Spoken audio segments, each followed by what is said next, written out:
You've been misled about what it takes to sleep deeply and wake up happy. They told you it's about the perfect mattress, the right supplements, the ideal routine. But if that were true, why do so many people lie in bed every night staring at the ceiling, thoughts racing, peace nowhere in sight? Why do even the most successful, well-rested-looking people still feel tired on the inside? The truth is, peaceful sleep doesn't start with silence around you. It starts with silence within. And happiness doesn't come from perfect circumstances. It comes from a mind trained to let go, to breathe, to live fully in the now. Buddhist wisdom has held this secret for centuries, not as a theory, but as a lived practice, a way to quiet the noise, to release the craving, to feel free, not tomorrow, not one day, but tonight, right now. Tonight, as you hear these teachings, something will shift. The thoughts that usually won't stop, they'll begin to slow. The anxiety that usually builds, it will start to melt. And the tension in your chest you've been carrying for days, it'll feel lighter, softer, easier to let go. This isn't just another nighttime listen. It's a reset for your mind, a doorway into the kind of rest that heals more than your body. It heals your spirit. Are you ready to fall asleep lighter, to wake up truly alive? Let's begin. And now, as your breath starts to slow and your thoughts begin to soften, we step into the first lesson, the one hidden in plain sight, yet often ignored. It's not the world outside that steals your rest. It's something quieter, deeper, more personal, something that keeps whispering even after the lights are out. What if the very thing keeping you awake is the part of your mind that refuses to let go? There is a reason why sleep feels difficult even when everything seems fine. The room is dark. The noise is gone. But inside, the mind clings. It clings to what was said earlier today. It clings to what might happen tomorrow. It clings to who it thinks you are, what it believes must be done, and how things should be. This clinging doesn't shout. It murmurs. It builds tension under the surface. And that tension is what tightens your chest when the world gets quiet. That's what makes your eyelids heavy, but your thoughts heavier. Buddhism teaches that the root of suffering is attachment. Not just attachment to people or possessions, but to ideas, identities, timelines, and expectations. These are the silent thieves of peace, and while it's easy to spot clinging in the middle of a chaotic day, it becomes slippery at night, more subtle, more intimate, because when the body tries to sleep, the mind doesn't always agree. The body wants stillness, the mind wants control. It replays conversations, rewrites outcomes, and rehearses problems. This happens not because the mind is cruel, but because it's scared. Fear is the seed of clinging, the fear of not being enough, the fear of being forgotten, the fear of losing something important. These fears give birth to thoughts that feel urgent, thoughts that refuse to rest. But here's the truth. No solution ever comes from clinging, not in life, not in sleep. Let's go deeper. What is clinging, really? It's the refusal to accept what is. The refusal to allow things to be unresolved, unfinished, imperfect. The subconscious mind, built over years of survival instincts, holds tightly to anything that feels incomplete. And right before sleep, it starts its night shift. It searches for danger. It scans for mistakes. It reopens wounds. because part of the mind still believes it must protect you, that if it lets go, something terrible will happen. But sleep is the opposite of protection. It's vulnerability, it's surrender, it requires trust. That's why it's so hard to rest when you're still mentally gripping onto the need to fix things, to be understood, to prove something, even gripping to the belief that you should be asleep by now. Think about the role you play all day.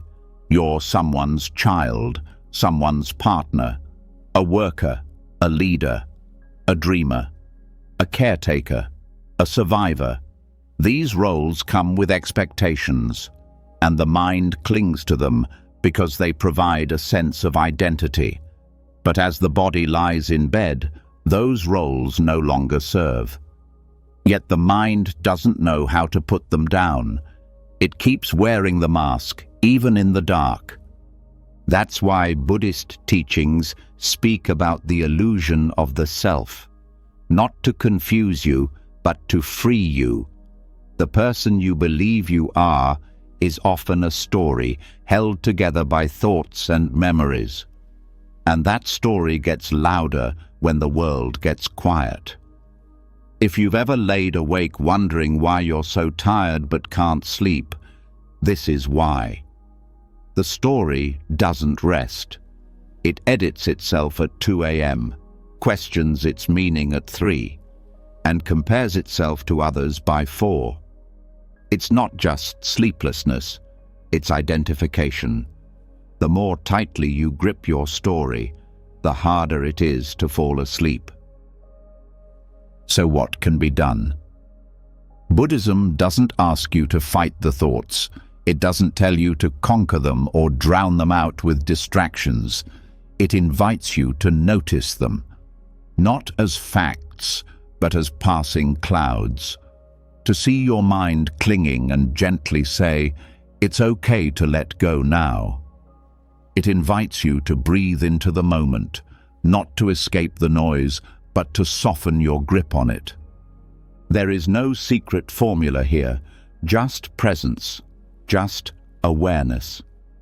When the mind clings to a regret, you acknowledge the regret, not with judgment, but with curiosity. When it clings to a future outcome, you acknowledge the craving for control. When it clings to an identity, you remind yourself that who you are is more spacious than any role, any label. And yes, this sounds simple, but it's not easy, especially in a world that teaches you to hold on, to always want more, to never stop chasing. But the path to peaceful sleep, the kind that heals, the kind that restores, doesn't start with doing more. It starts with releasing the need to become more.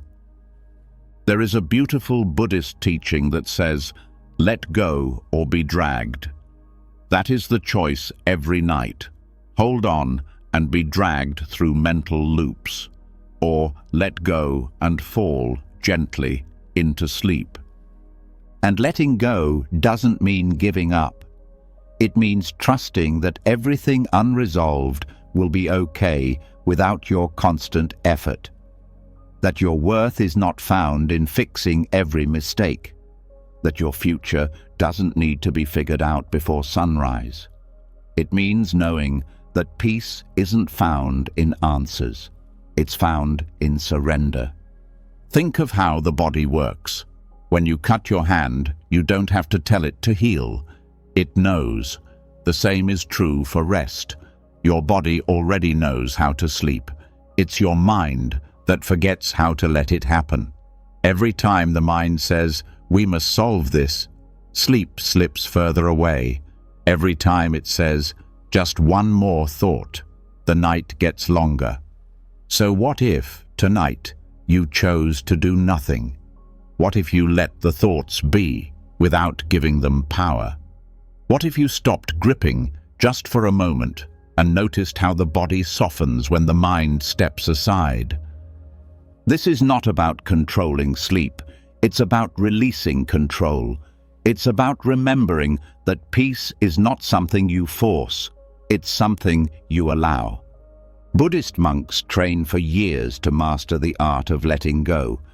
But the truth is, it starts with the smallest gesture, the willingness to pause, to feel the grip, and to release it, not with force, but with kindness. Letting go is not a one-time event. It's a nightly practice, a moment-by-moment invitation to choose presence over pressure, to choose breath over thought, to choose softness over striving. If you find yourself clinging again, and you will, don't panic. That's part of the path. Awareness is the key. Each time you notice the grip, that's a victory. Each time you return to the breath, that's progress. The point is not to have a perfect night, it's to build a peaceful relationship with imperfection. And this practice doesn't just help you sleep better, it changes how you live. Because the same clinging that keeps you awake at night is the same clinging that causes stress during the day. The fear of missing out, the pressure to perform, the need to prove, to protect, to possess. When you learn to loosen the grip at night, you begin to loosen it during the day. Life gets lighter, and happiness stops being a finish line. It becomes a way of walking. So tonight, let the body rest and the mind unlearn. Let the story pause. Let the judgment dissolve. Let the questions be unanswered. You are not your roles. You are not your thoughts. You are the awareness underneath. Gentle, quiet, free. This is the mind that no longer clings. This is the peace that sleep has been waiting for. Let it come. Let it carry you. Let it teach you that the deepest rest comes not from effort, but from release. And if you forget tomorrow, that's okay. You'll remember again the next night, because now you've begun the practice. Now your mind knows the way home. And so the mind begins to soften. The grip loosens, the thoughts grow quieter, and in this gentle quiet, a new doorway appears. Not a place to escape to, but a place to return. A place you've never truly left, yet so often forget. This moment. Not yesterday, not tomorrow, just here, just now. There is something profoundly overlooked in most conversations about sleep. Everyone talks about what to avoid: screens, caffeine, stress, but very few speak about what to return to. Buddhism doesn't just ask for stillness, it teaches how to find it, not by running from the noise, but by becoming intimate with this breath, this body, this moment, especially when it matters most. Not during a retreat, not at a perfect meditation center, but right now, before sleep. Because this is where the nervous system remembers how to relax, not when you try to shut it off like a switch, but when you meet it with full attention, the kind of attention that holds no demand, no judgment, no goal, just presence. Most people live in the past or the future. Even in bed, the thoughts lean forward. They rehearse plans, predict outcomes, relive conversations. The body lies down, but the mind leans out of the moment, like it's looking for something better, something safer. This habit is so old, it feels normal. But the cost is enormous. The body wants to rest, the mind wants to prepare. And in that tug of war, sleep slips away. This is why Buddhist practice turns the spotlight inward, not just on the thoughts, but on the sensations, on the breath, on the body. Because while the mind is easily distracted, The body never leaves the moment. It's always here, and when you train your attention to come back to the body teaches the mind how to stay. This is not a quick fix. It's a retraining, a rewiring of habit. It's about choosing presence again and again, especially in the subtle hours when the mind wants to drift. The breath becomes your anchor, not something to control or manipulate, but something to feel. You notice its rhythm, its movement, its weight. You let it show you that right now, everything is okay. Not perfect, not solved, but safe, held, real. When you train the nervous system to stay in the present moment, something magical happens. The body stops fighting, the chest opens, the muscles relax, and the thoughts that usually swirl like storms start to lose their charge, not because they disappeared, but because they lost your attention. And this is the key. Not suppression, not resistance, but redirection. A gentle, steady redirection toward what is real. The breath is real. The weight of the body against the bed is real. The coolness of the air, the rise and fall of the chest. These are not small details. They are doorways. They are the way back. In Buddhist practice, this is known as mindfulness, not just during meditation, but in every ordinary moment, especially the ones before sleep. These are the moments that shape the quality of rest more than any supplement or habit ever could, because when the mind is here, the body feels safe enough to let go. And this isn't about doing mindfulness perfectly. It's not about silence or stillness. It's about contact. Contact with this moment, however it is, even if thoughts still come, even if emotions are present. Mindfulness doesn't mean pushing them away. It means staying with yourself, even in the discomfort.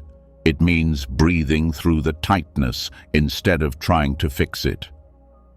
There is a wisdom that grows from this practice, the kind of wisdom that can't be taught, only experienced. The wisdom that knows, right now is enough. That sees how every craving, every regret, every worry is just a ripple on the surface. And that underneath all of it, there is peace. Not because the world is perfect, but because attention is whole. This isn't just about better sleep, it's about freedom.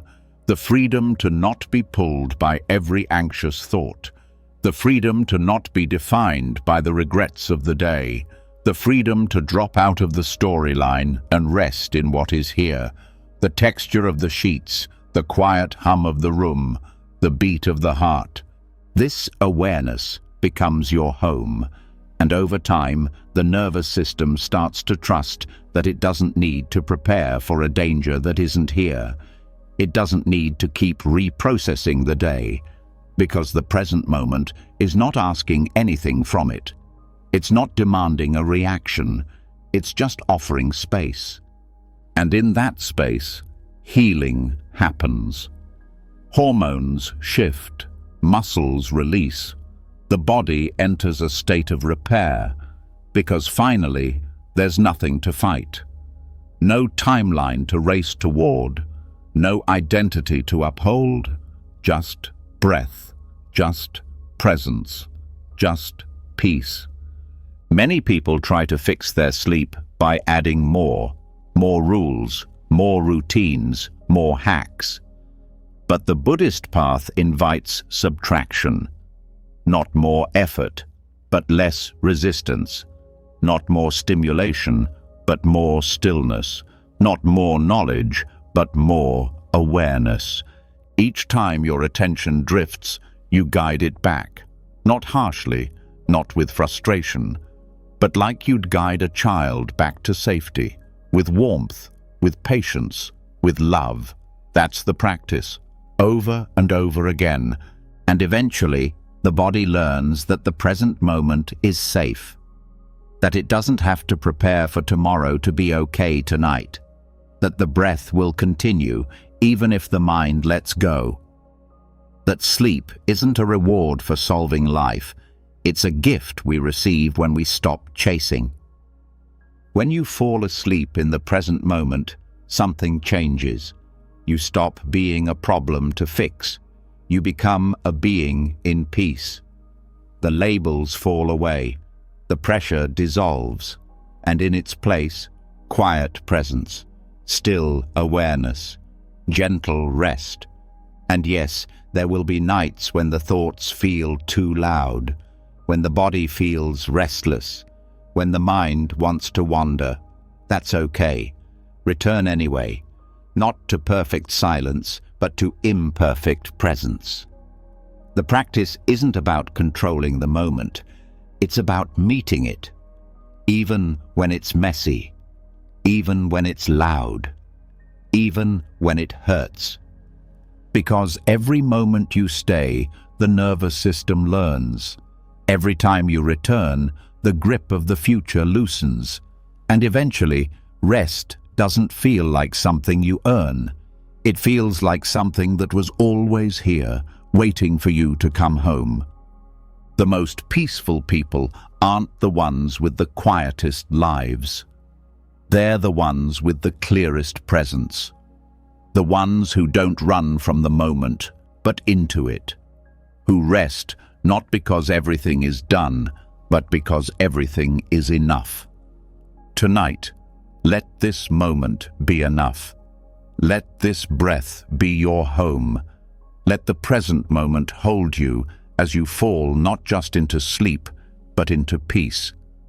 There is nowhere else to be, nothing else to fix, just this. And this is enough. And once presence becomes familiar, once the breath becomes your resting place and the body no longer fights the moment, a deeper truth starts to rise to the surface. Sleep doesn't begin at night. It begins during the day. The seeds of rest are planted in how the day is lived. What the mind carries into the darkness is rarely random. It is shaped by intention.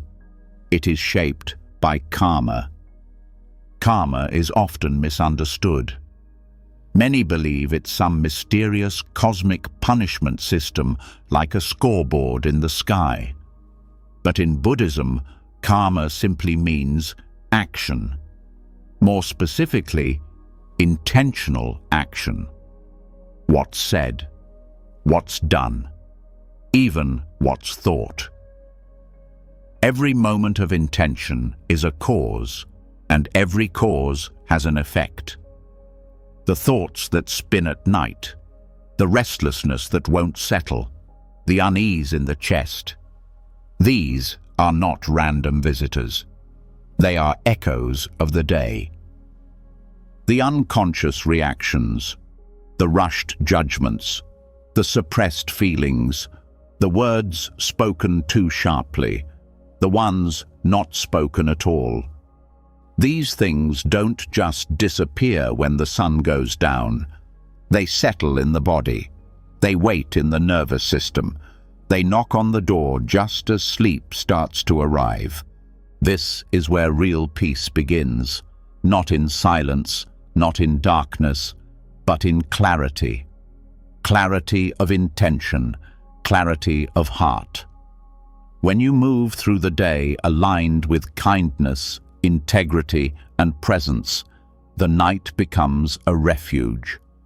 But when the day is filled with resistance, reactivity, or misalignment, the mind stays busy long after the body wants to rest.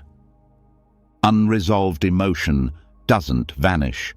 It gets stored, not in a visible place, but in subtle places, in the background hum of thoughts, in the tightness of the jaw, in the quick beat of the heart when the room gets quiet. Most people don't realize they're bringing the entire emotional weight of their day into bed with them. But the body knows. It remembers. That's why Buddhist practice places such deep emphasis on right action, right speech, and right thought. These aren't just moral teachings, they are practical teachings for peace. When your actions are clean, your heart is light. When your heart is light, your mind can let go. And when the mind lets go, sleep becomes natural. Right intention is the compass. It doesn't mean perfection. It means moving through the day with awareness of your impact. It means noticing the tone behind your words, the motives behind your actions. It means pausing before reacting and choosing the path that brings less harm, not just to others, but to yourself. Because every moment of anger, every lie, every small act of harm is not just an external ripple. It becomes internal noise. It disturbs the mind. It distorts your peace. And while it might go unnoticed in the rush of the day, it reveals itself in the quiet of the night. There's a reason why monks reflect each evening on their day's actions. It's not to judge themselves, it's to bring awareness, to clean the inner slate, to acknowledge mistakes, to rejoice in kindness, and to let go. This practice is not just for monks, it's for anyone who wants to sleep with a clear heart. Think about how you treat others. Did you speak with care? Did you listen fully? Did you act with honesty, even when it was difficult?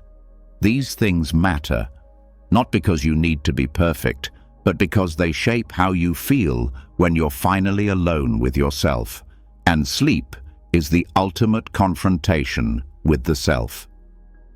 If the mind is filled with guilt, resentment, or avoidance, it won't rest just because the lights are off. It will churn, it will replay, it will seek resolution that was never given. That is karma in motion, not punishment, but momentum. And momentum is hard to stop once it's been built. This is why ethics in Buddhism are not strict rules. They are tools. Tools for inner clarity. Tools for preventing the mental clutter that builds throughout the day. Tools that protect not just others, but your own peace. And it's not just about big actions. It's about the subtle ones. The tiny moments of jealousy, comparison, or self-criticism. These are seeds too, and if they're planted often, they grow roots. Roots that tangle in your nervous system, that whisper at night, that keep the heart slightly guarded. But the good news is this: just as karma is created, it can also be cleared. Through awareness, through forgiveness, through intention, even now, even in this moment. Before sleep. Begin by asking yourself, what am I still carrying from today? What regret, what tension, what unfinished feeling is still echoing inside me? Not to analyze it, just to see it, to hold it gently. Awareness is the first step of purification. Then ask, what can I let go of?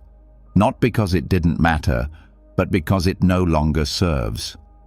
This is how karma softens, not through punishment, through compassion. And this is where ethical clarity comes in. When you live in alignment with what feels true and kind, the mind has less to argue with at night. There's less to defend, less to hide from, less noise. That space is where rest can grow. But when the day is filled with avoidance, the night becomes a reckoning. The thoughts return. The heart feels heavy. The mind becomes restless, not out of malice, but out of longing for resolution, for relief, for peace. So ask yourself before sleep, what needs closure? What apology wasn't made? What truth wasn't spoken? What feeling was denied? These are the threads that tangle in your dreams. These are the weights the body carries into rest. Buddhism doesn't ask you to be without flaw. It asks you to be awake, awake to your choices, awake to your patterns, awake to the ripple effect of your presence in the world. That awareness, even if it's just beginning, changes everything. And here's something beautiful.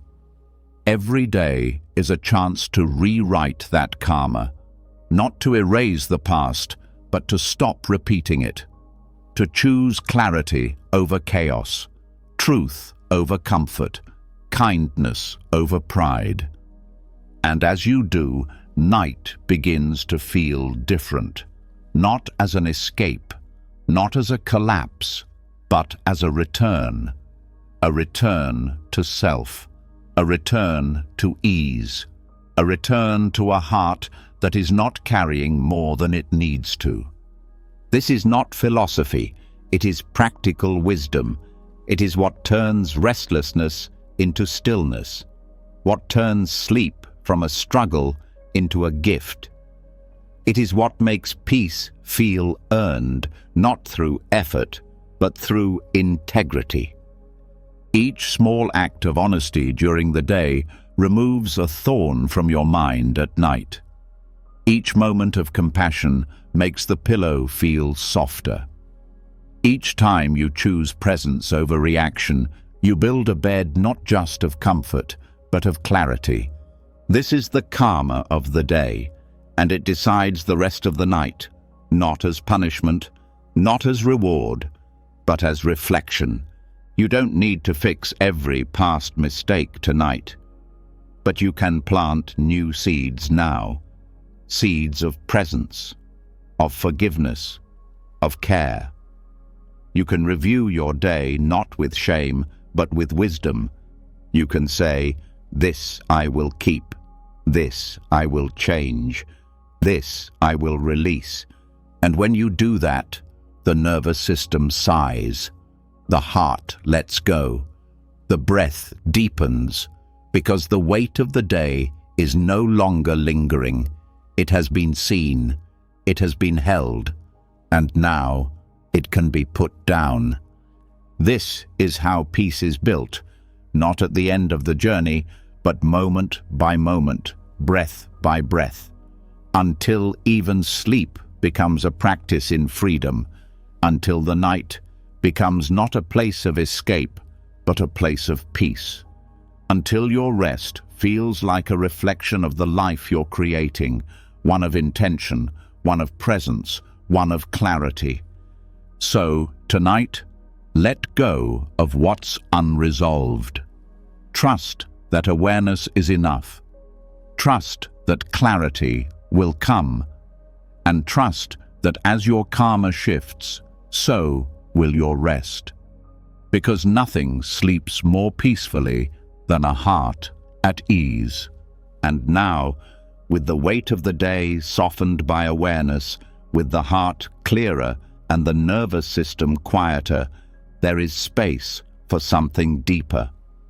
Beneath the surface of restlessness, beyond the noise of the mind, there lives a fear that touches everyone. Not fear of the dark, not fear of the unknown, but the quiet fear of losing control. The fear of letting go completely. This fear doesn't just shape the way people live, it shapes the way they sleep. And that fear is exactly what this next practice meets head-on. Sleep is more than a break from the day. In the eyes of Buddhist wisdom, it is a micro-death, a small surrender into the unknown. Each night, consciousness fades, identity pauses, control slips away. What remains is stillness, emptiness, space.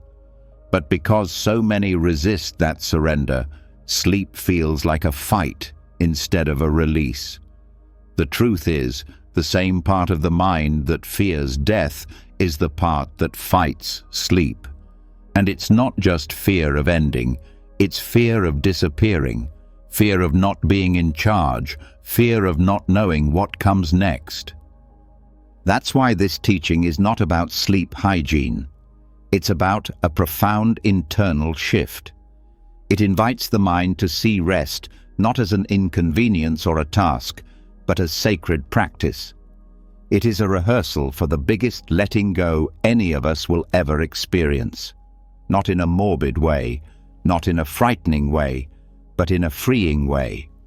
When this shift happens, sleep no longer feels like a loss of awareness. It becomes a return to peace. Buddhism teaches that clinging is what causes suffering, and the deepest clinging is the clinging to self. The idea that there is a solid I who must always be awake, always be doing, always be planning. That part doesn't know how to rest. It doesn't know how to surrender. But when the illusion of self starts to thin, so does the fear of stillness. The mind no longer sees sleep as a threat. It sees it as a release. The release of tension, the release of role, the release of being the one in charge. And that release is a skill. It must be trained. It doesn't happen just because the clock says it's time for bed. It happens when the mind is willing to let the moment carry it, when the breath is enough, when the thoughts are allowed to fade without chasing them, when the idea of me is no longer clinging to stay alive in the story. This is why in some Buddhist traditions, monks are encouraged to meditate on death, not to fear it, but to become intimate with it, to dissolve the walls around it. Because the moment that death is no longer feared is the moment that rest becomes effortless. It is no longer something to resist. It is something to trust. Every night, the ego is asked to step aside, and every night it resists. It says, "Let me solve one more thing. Let me worry about this. Let me prove I'm still in control." That's why the thoughts keep spinning, even when the body is ready, because surrender has not yet arrived. But what if that surrender wasn't weakness? What if it was wisdom?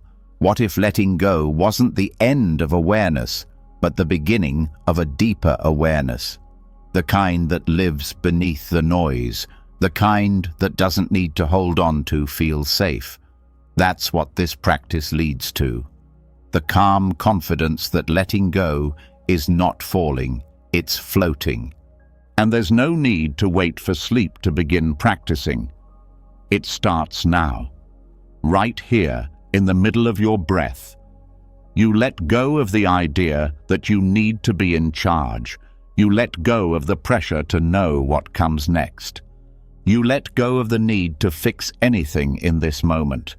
And what rises in that space is not fear, it's openness, curiosity, peace. This is what makes Buddhist sleep practice different.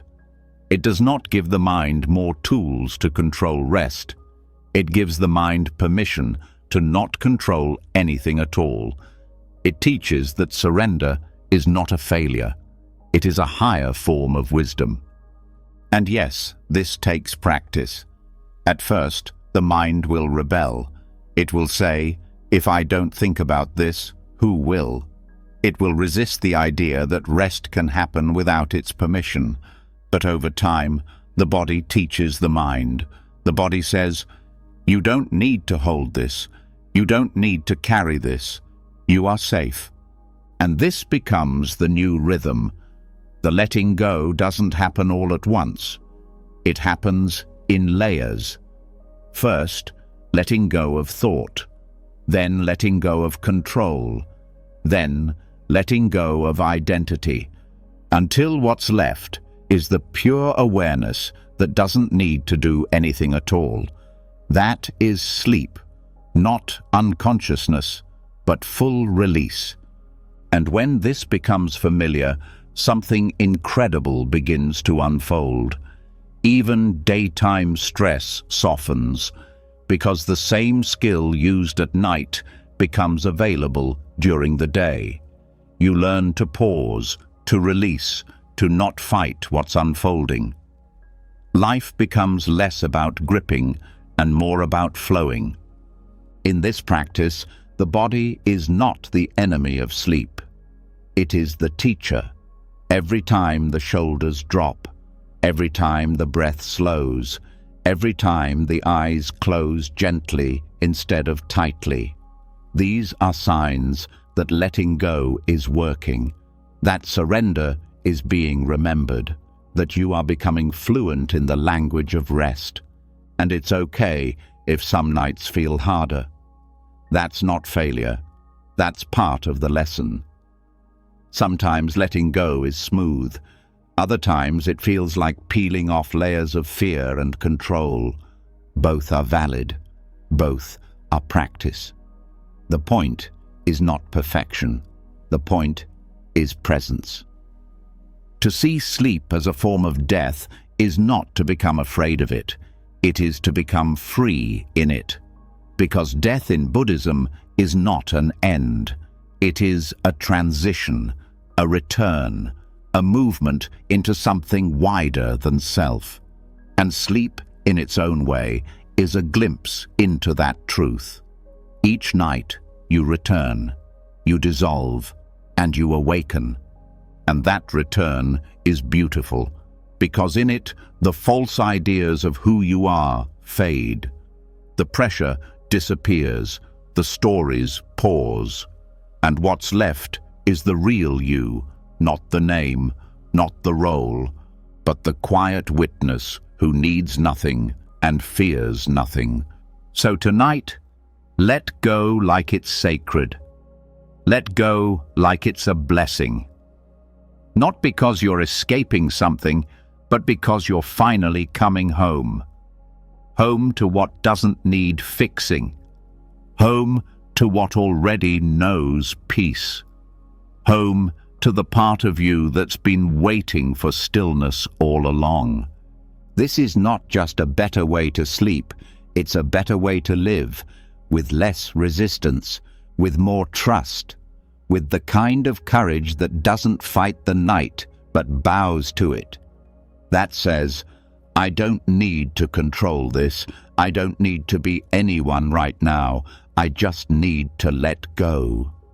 Because the art of sleeping well is not a trick, it's not a tactic, it's the result of a relationship with surrender, a relationship with death, a relationship with peace. And when that relationship is strong, you don't just rest better, you love better, you listen better, you live better, because you are no longer afraid of the pauses, you are no longer afraid of the quiet, you are no longer afraid of letting go. So tonight, let this moment be your micro-death. Let it be the place where everything unnecessary falls away, where thoughts lose their grip, where roles dissolve, where control is no longer needed. Just breath, just space, just release. Sleep is not the opposite of life. It is part of it. And surrender is not the opposite of power. It is the highest expression of it. Let go now, not later, not when you're exhausted. Let go now and feel what has always been here waiting. A peace deeper than sleep, a freedom beyond control, a stillness that holds everything without needing to hold anything at all. When the body begins to release its grip, when the mind stops pushing and instead opens to stillness, something else becomes possible. A new kind of warmth rises, not from the outside, but from deep within.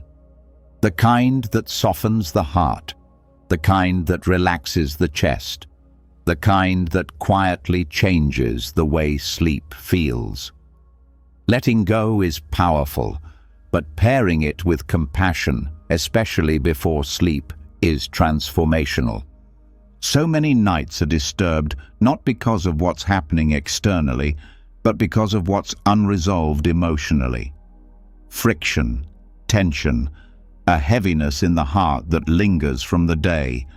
It might not always be clear what's causing it. A disagreement, a moment of guilt, an old memory resurfacing without warning. These don't need to be loud to affect rest. Even subtle emotional static can keep the nervous system from settling fully. The body may be tired, the breath may be calm, but if the heart is still holding tight, true rest stays just out of reach. That's why this next teaching matters. The Buddhist practice of loving kindness, or metta, is not just a daytime meditation. When brought into the quiet of night, it becomes a ritual that can gently clear away the emotional residue that blocks deep rest. It does not require chanting or effort. It only asks for sincerity and the willingness to offer goodwill, even silently, to yourself, to others, and to all beings. That offering becomes the light that softens the edges of the day. In this practice, kindness is not dependent on perfection. It is not a reward, it is a choice, a way of saying, no matter what happened today, I choose to end it with peace, not to ignore mistakes, but to heal the wounds they leave behind. This type of compassion is not sentimental, it is strong, because it doesn't wait to feel ready. It doesn't need everything to be okay. It simply chooses care over conflict, again and again. Start with yourself. Before extending anything outward, begin inward. Acknowledge whatever is true for you right now, without needing to change it. Then silently say, may I be peaceful, may I rest well, may I forgive what needs forgiving, may I feel safe tonight. These are not affirmations, they are offerings. You're not forcing a feeling, you're creating a space for it to rise naturally. Next, think of someone you love, someone who brings warmth to your heart. Picture them gently, without expectation. Offer them the same words. May you be peaceful. May you rest well. May you be safe. May your heart be at ease. Let the words fall into the silence like drops in still water. Not dramatic, just sincere. Now comes the more difficult part, extending this same goodwill to someone you're in conflict with. Not to approve of what they did, not to forget the hurt, but to free yourself from the grip of it. Because emotional tension, even when justified, becomes poison in the body when carried too long. So instead of holding it overnight, offer release. Say, may you be peaceful, may you rest well, may you be free from suffering. Not because they earned it, but because you deserve peace. And finally, extend that same compassion outward to all beings, known and unknown, human and animal, friend and stranger. Let the boundary of your care stretch beyond the personal. Let it become universal, because deep down, every being wants the same thing: to be safe, to be free from pain, to sleep without fear. And by holding that wish, even silently, the heart begins to open wider than the self. This ritual doesn't need to be long. It doesn't need to be perfect. But the more it's practiced, the more it becomes a signal to the nervous system that it's safe to relax, that there is no battle to fight tonight, that the mind and the heart are on the same team. In Buddhism, this is known as cultivating wholesome mental states, states that reduce reactivity, soften resistance, and prepare the mind for deep rest. And the beauty of this practice is that it works even when the day was chaotic, even when emotions are tangled, even when you don't feel particularly kind. Because it's not about forcing a mood, it's about choosing a direction, turning the heart gently toward peace, even if only a few degrees. That's enough. Over time, this practice creates emotional muscle memory. The heart becomes used to softening. The mind becomes quicker to forgive. The body becomes safer to sleep in, because you're no longer carrying the unspoken weight of reactivity. You're not dragging grudges under the sheets. You're not punishing yourself for mistakes you can no longer change. You're just here, present, compassionate, ready to rest. And it's not just about others. Extending loving kindness toward yourself each night rewires the inner dialogue. The voice that used to criticize begins to calm. The tension of unmet expectations begins to melt. And instead of falling asleep feeling behind, broken, or overwhelmed, you fall asleep feeling held. This creates a pattern, not of avoidance but of gentle resolution, a nightly pause where healing can happen, not through force but through forgiveness, not through analysis but through compassion. The mind may still wander, the emotions may still rise, but in the presence of loving kindness, they lose their edge, they soften, they pass. There is also science behind this. Studies have shown that compassion-based practices reduce cortisol, regulate heart rate, and activate areas of the brain associated with empathy and emotional regulation. But beyond science, there is the quiet truth you feel in your body when you practice it.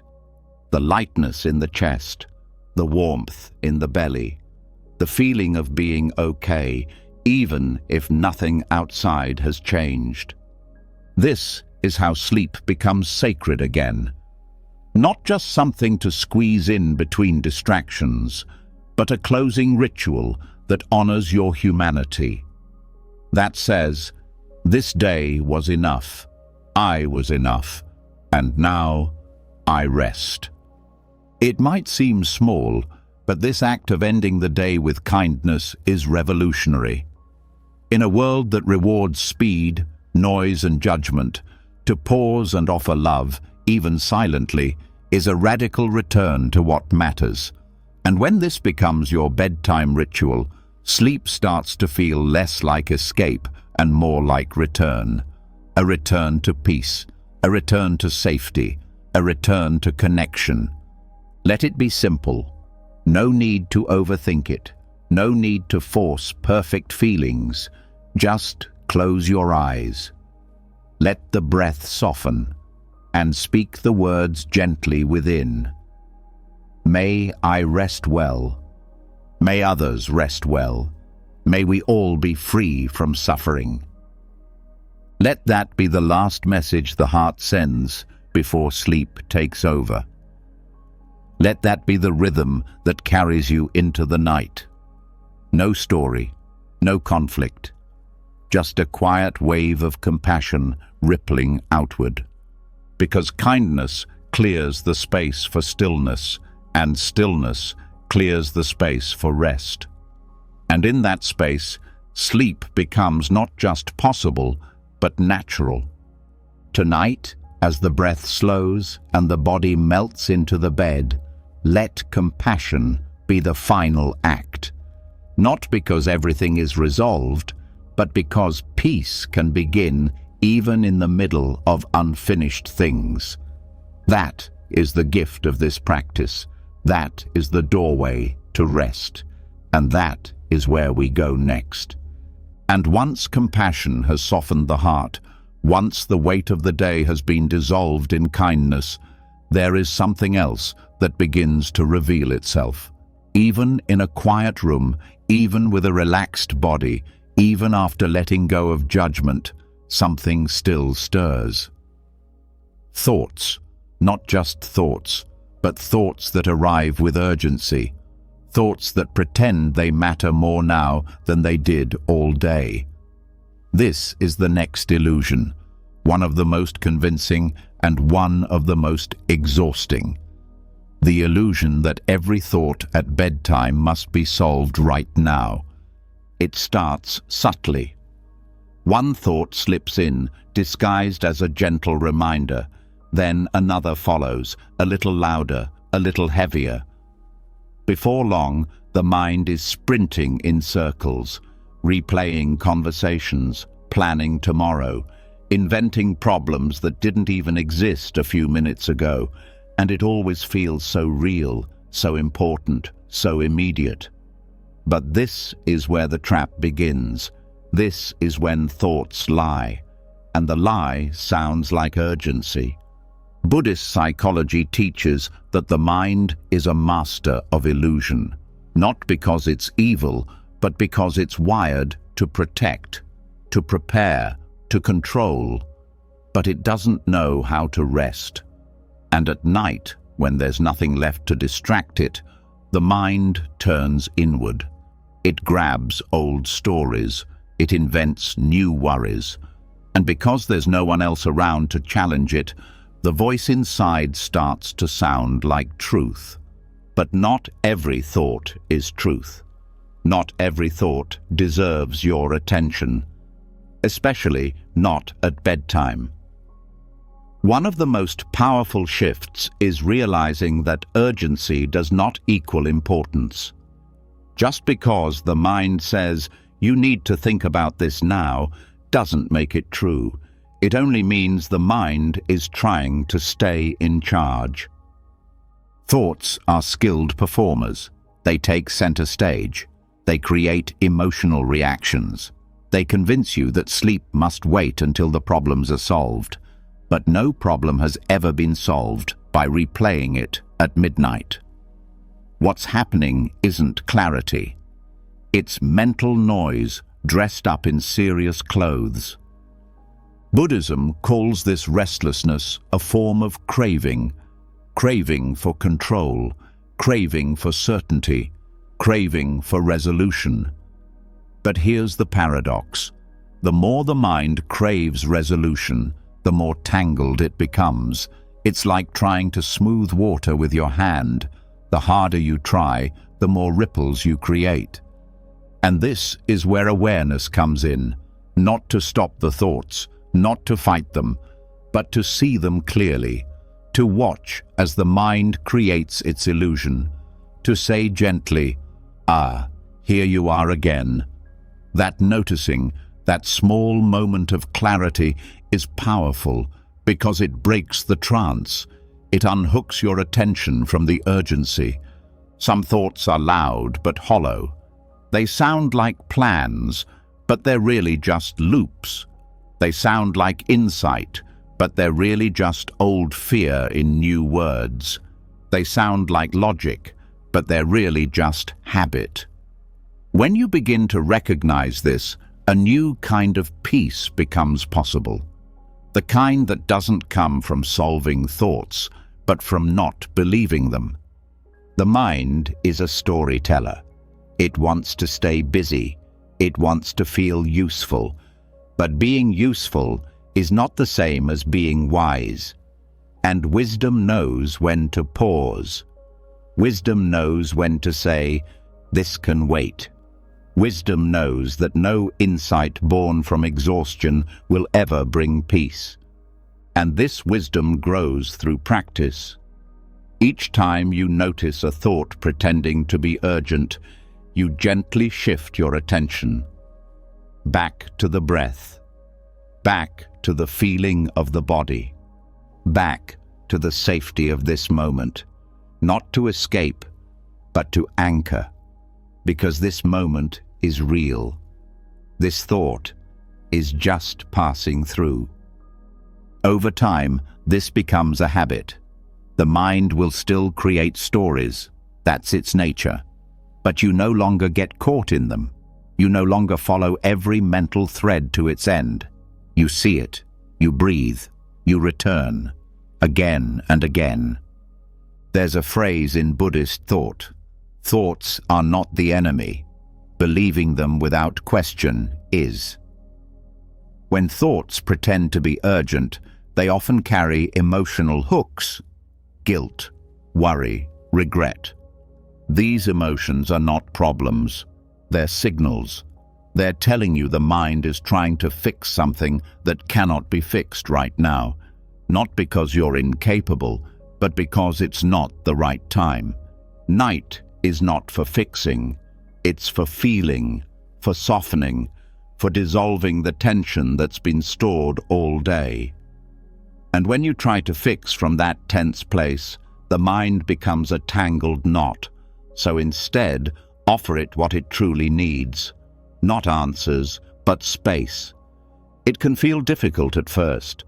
Thoughts will insist. They'll scream. They'll whisper. They'll try every trick. But the more you practice staying present, the more their grip weakens. They may still arise, but they no longer define the night. You see the show without becoming the actor, and sometimes thoughts that feel urgent are actually feelings trying to be heard. Underneath the thought, "What if this goes wrong?" is often fear. Underneath, "Why did they say that?" is usually hurt. Underneath, "I need to fix this now," is often helplessness. When you meet the emotion, the thought loses power. When you give the emotion space to be, the urgency starts to fade. Buddhism invites you to look gently, not with judgment, not with resistance, but with clear seeing, to watch the mind try to protect you, and to thank it softly while choosing not to follow. This is not denial, it's wisdom, because true peace is not the absence of thought, it's the absence of attachment to thought. So what can you do when urgency rises at bedtime? Begin by breathing slower. Slowness tells the body there is no emergency. Let the shoulders drop, let the belly soften, let the jaw release. Then speak gently to the mind. "I hear you, but we don't need to do this now." That's all. No fight, no argument, just permission to pause. And if the mind comes back again, you do the same thing, again and again. This repetition is the training. This is how the mind learns that nighttime is not the time for solving, it's the time for resting. And eventually, that message sinks in. The thoughts grow quieter, the urgency loses its power, and sleep becomes safe again. Even the most persistent thoughts cannot survive without your attention. When you stop feeding them, they fade. When you stop believing every word they say, they shrink. And what remains is space. Space for breath, space for healing, space for sleep. And this is not just about rest, it's about life. Because the same skill you build here will help you during the day, when thoughts rush in at work, when panic knocks at the door, when the world spins too fast. You'll know how to pause, how to look, how to let go. So tonight, if the mind starts its theater again, you don't need to silence it. You only need to stop applauding.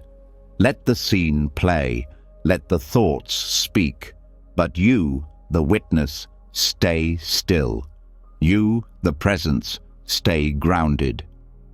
And in that stillness, a new truth appears. The thought was never urgent. The peace was always here. Let the thoughts come. Let them go. Let the breath be steady. Let the body be soft. Let this moment remind you. Urgency is just another story. Rest is what's real. Rest is what's needed. Rest is what you're allowed to receive. Now, let it come. Let the mind quiet itself, not through force, but through being heard. Let the urgency fade into silence. Let the night reclaim its peace, because nothing is more important right now than surrender. And no thought is more powerful than the permission to let go. And once the false urgency of thoughts is exposed, once the mind is seen clearly, not as an enemy, but as a restless storyteller, a new insight quietly begins to rise.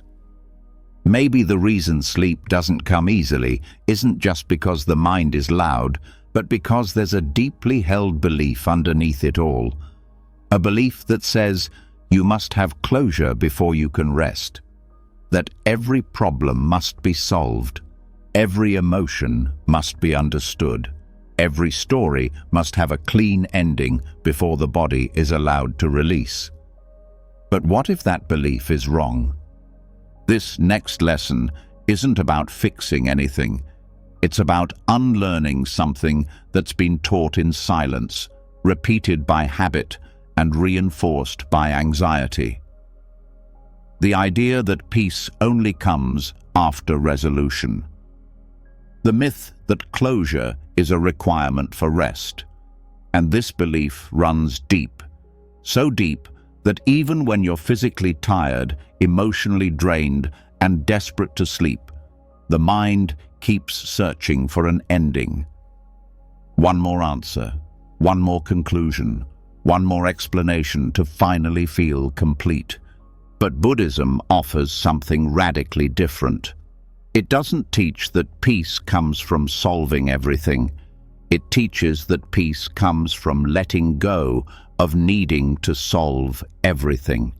It invites the mind into a new relationship with life, not as a puzzle to complete, but as a flow to enter, a rhythm to trust, a truth to surrender to. And at the center of this is impermanence. Everything changes, every thought, every mood, every moment. And if everything is constantly shifting, then closure becomes an illusion, because nothing stays still long enough to be closed. What feels like an ending today may reopen tomorrow. What makes sense tonight may dissolve by morning. This is not failure. This is the nature of life. And when this truth is fully understood, something shifts deep within. The need for closure no longer owns the night. There is wisdom in not knowing. There is peace in not finishing. There is rest in the middle of uncertainty, because the mind is not designed to end everything neatly. It's designed to adapt, to flow, to witness. And the heart is not made to store every unsolved emotion like a library of unfinished business. It is made to feel and to release. This is where non-attachment becomes more than a concept. It becomes a practice. At night, when the stories rise, when the emotions beg for resolution, you meet them with gentleness, not to fix, but to allow. You say, this too is part of the flow. You trust that what hasn't resolved now doesn't need to. You trust that clarity may come later or not at all, and still you are allowed to rest. This goes against everything you've been taught. The world says you must finish the conversation. You must find the closure. You must understand your emotions before they can be released. But Buddhism teaches the opposite, that sometimes not knowing is the most honest place to be. That sometimes the best way to honor a feeling is to let it pass without turning it into a story. That sometimes peace isn't on the other side of the answer. It's here, in the absence of needing one. This doesn't mean avoiding life. It means trusting life. It means knowing that not every question needs to be answered tonight. That some things are allowed to stay open. That healing doesn't always happen in neat chapters, Sometimes it happens in silence, in breath, in presence, in the choice to stop spinning and simply feel. The desire for closure is often a desire for control, a way to protect the self from uncertainty. But there is nothing more uncertain than life, and there is nothing more liberating than learning how to rest without resolution. Letting go of the need for closure does not mean you don't care. It means you care enough to stop hurting yourself with unfinished loops. It means you've seen that some knots tighten when pulled. That peace comes not from pulling harder, but from loosening your grip.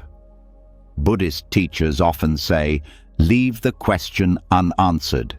This is not laziness, it is courage, it is maturity, it is the understanding that some answers only arrive when they are no longer needed, that some wounds close on their own when not reopened night after night.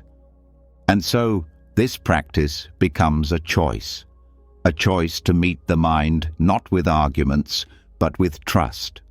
To say, "You are safe now, even with this unfinished." To say, "This does not need to be complete for me to rest." To say, "This moment is enough, even without conclusion." And when this becomes real, not just words, but felt truth, the nervous system changes, the breath deepens, the muscles relax, because the pressure is gone, the pressure to figure it out, the pressure to be okay, the pressure to resolve everything before sunrise. Gone. You are not a story to be finished. You are a being who is learning how to be. And sleep is not a prize for emotional completion. It is a natural part of being human, a part that you deserve, even in your messiness, even with your questions, even with your pain.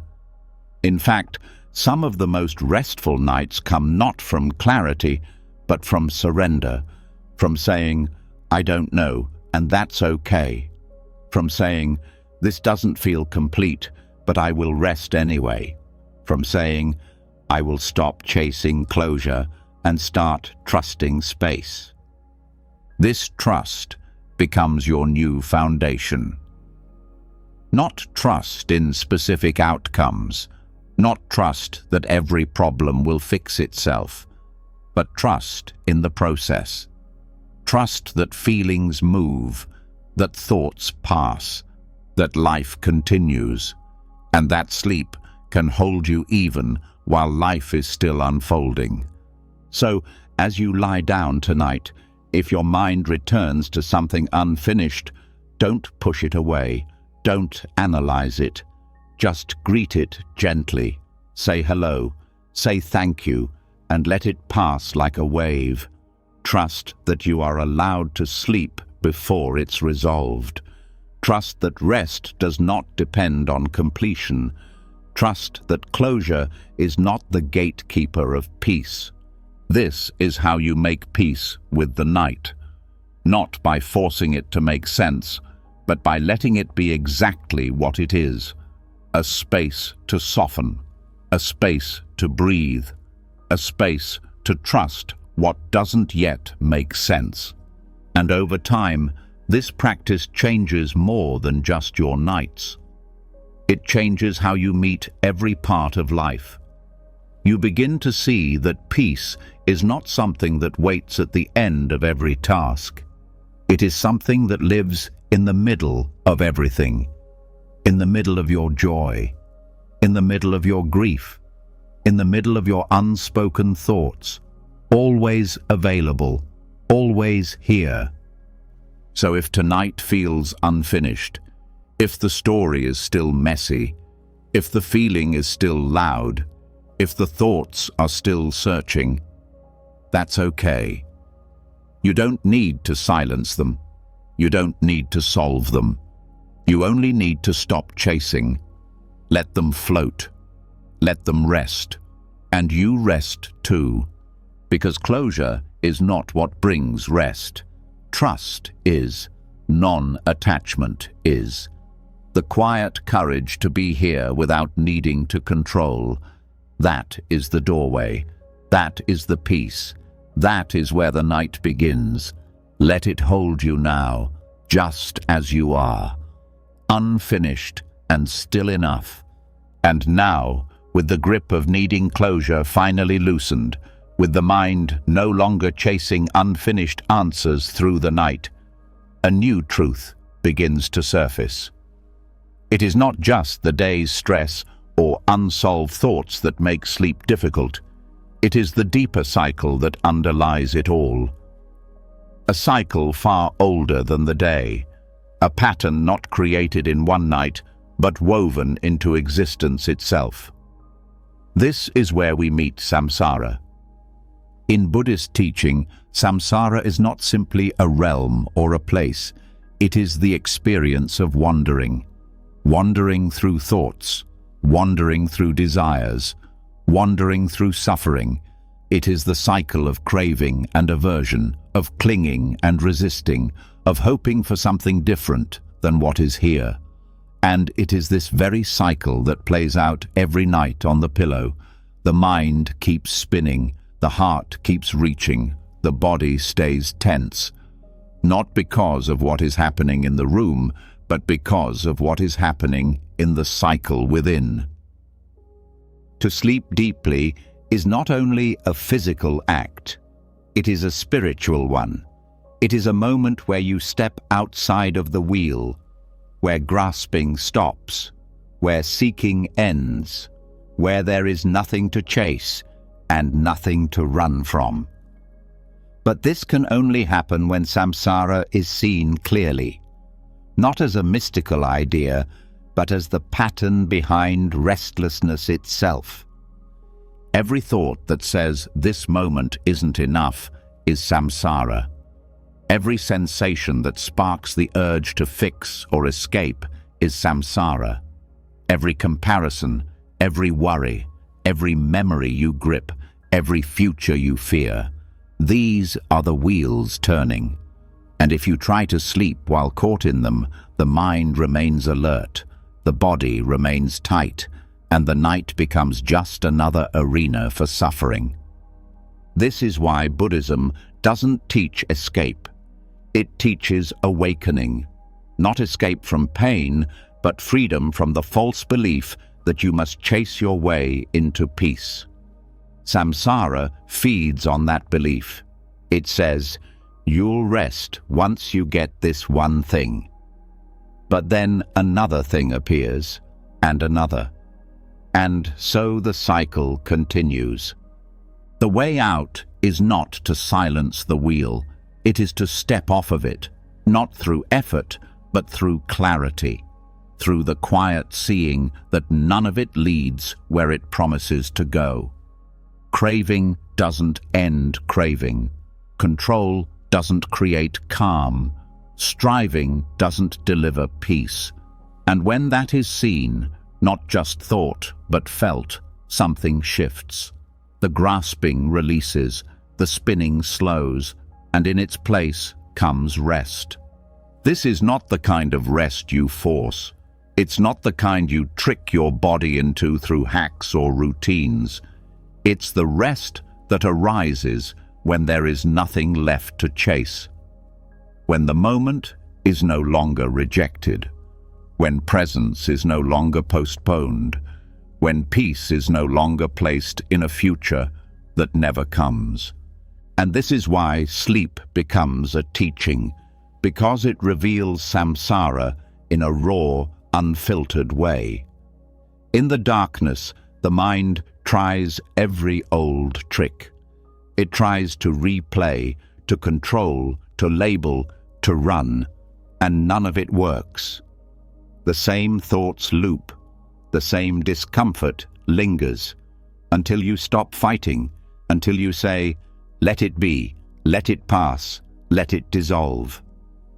And in that moment, samsara weakens, not destroyed, not conquered, just no longer in charge. This is not about suppressing desire or pretending not to care. It's about releasing the need to satisfy every desire before peace is allowed, about not needing every condition to be perfect before stillness is welcome, about not needing every emotion to be wrapped in clarity before the heart can soften. When samsara is seen clearly, suffering starts to look less like a problem and more like a pattern. And once it's seen as a pattern, it can be stepped out of. Not escaped from, but no longer obeyed, no longer believed, no longer followed through every restless corner of the night. The teachings often describe this as the end of becoming, the end of always needing to be someone, go somewhere, fix something. The end of constant mental movement. That stillness, pure, open, and alive, is what sleep becomes when samsara is paused. This doesn't mean you become detached or cold. In fact, the opposite. When the cycle of craving is seen through, you become more present, more kind, more alive. Because you are no longer distracted by needing everything to be different. You can feel without fleeing. You can think without following. You can rest without earning it. And so the practice becomes one of awareness. You lie down and you feel the urge to think, to plan, to evaluate. And you don't fight it. You just notice it. You say, "Ah, this too is samsara." And in that recognition, you don't have to engage. You don't have to fix. You don't have to resist. You can just rest. The cycle loses its power when it's seen. It becomes like a game you've played too many times. The thrill is gone. The storyline doesn't stick. You can smile at it. You can bow to it. But you don't have to join. And even if the thoughts come back, and they will, you meet them differently. Not as enemies, not as urgent tasks, but as echoes of a pattern you no longer feed. You let them rise, you let them pass, and you return, not to silence but to awareness, not to perfection but to presence. This is sleeping through samsara, not pretending the world is peaceful, not waiting for everything to be solved, but learning how to rest even as the wheel turns, learning how to sleep without letting the mind spin in circles, learning how to stay grounded in stillness even when the thoughts try to run. And the deeper this is practiced, the more it seeps into waking life. The same clarity that lets you rest at night lets you move through the day with less reactivity. The same freedom that lets you release mental loops in the dark lets you navigate challenges in the light. Because samsara is not limited to sleepless nights, it lives in habits, in reactions, in speech, in craving for identity. But awareness travels with you, and once trained, it touches every moment. Let sleep be your starting place. Let the night become your practice ground, not to perform, not to control, but to release, to observe, to unhook, to soften. And then let that stillness ripple forward, into your morning, into your conversations, into your choices. This is how the cycle ends, not with resistance, but with awareness. Not by destroying samsara, but by no longer fueling it. And when that happens, rest is no longer rare. It becomes your natural state, not a moment stolen from stress, but a space you return to freely. Let tonight be that return. Let samsara spin if it must, but you stay still. You stay present. You stay with the breath that doesn't chase, the body that doesn't grasp, the heart that doesn't beg for resolution. This is how you sleep through samsara. Not as escape, but as clarity. Not by fixing the wheel, but by stepping outside it. And once you're outside, you begin to see that peace was never something far away. It was here, beneath the noise, beneath the craving, waiting, always waiting, for you to notice, for you to stop, for you to rest. And now that the wheel of samsara has slowed, now that the restless momentum has been witnessed and released, what remains is something far more intimate. Not a big idea, not a concept to understand, but something soft, immediate, hidden in plain sight. The breath, and more than the breath itself, the space between. The stillness that lives in the quiet moment after an inhale ends before an exhale begins. The small gap, the unnoticed pause, that silence between breaths. This is not an absence. It's a doorway. A moment where time loosens, where thought pauses, where effort vanishes. It's not something created. It's already there, waiting, always present, yet rarely noticed. Because most of the time, attention rides the breath like a wave, focused on its rise and fall, its speed, its rhythm. But the deeper invitation is not just to follow the breath, but to rest in the pause between. In Buddhist breath meditation, these pauses are sacred. They are not voids. They are presence without identity, awareness without story, stillness without trying. And when you begin to rest in them, something begins to dissolve, not by force, not by analysis, but by nature. Mental noise cannot survive long in stillness, and this particular stillness has no edge. It doesn't resist or cling. It just is.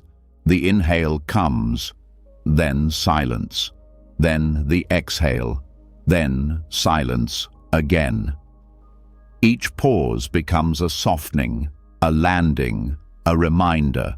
Nothing needs to be added, nothing needs to be fixed.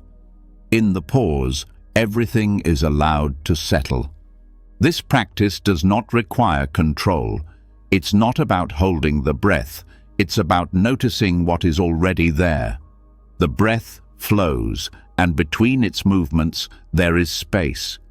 This space is often missed because the mind moves too quickly. It jumps from inhale to exhale, from past to future. But the pause asks nothing. It offers everything. It is rest in its purest form. At night, when the world is quiet and the thoughts try to take center stage again, this technique becomes a refuge. Not because it silences the mind with force, but because it gives the mind somewhere deeper to rest. Something quieter than thought, more trustworthy than emotion, more stable than control. The silence between breaths is not dramatic. It doesn't announce itself. That's why it's so powerful. It is the doorway into the part of you that isn't trying to become anything. The part that already is. The part that doesn't carry tension because it's not attached to any role or outcome. When attention settles there, even briefly, the body relaxes in ways that no technique can force. The nervous system recalibrates.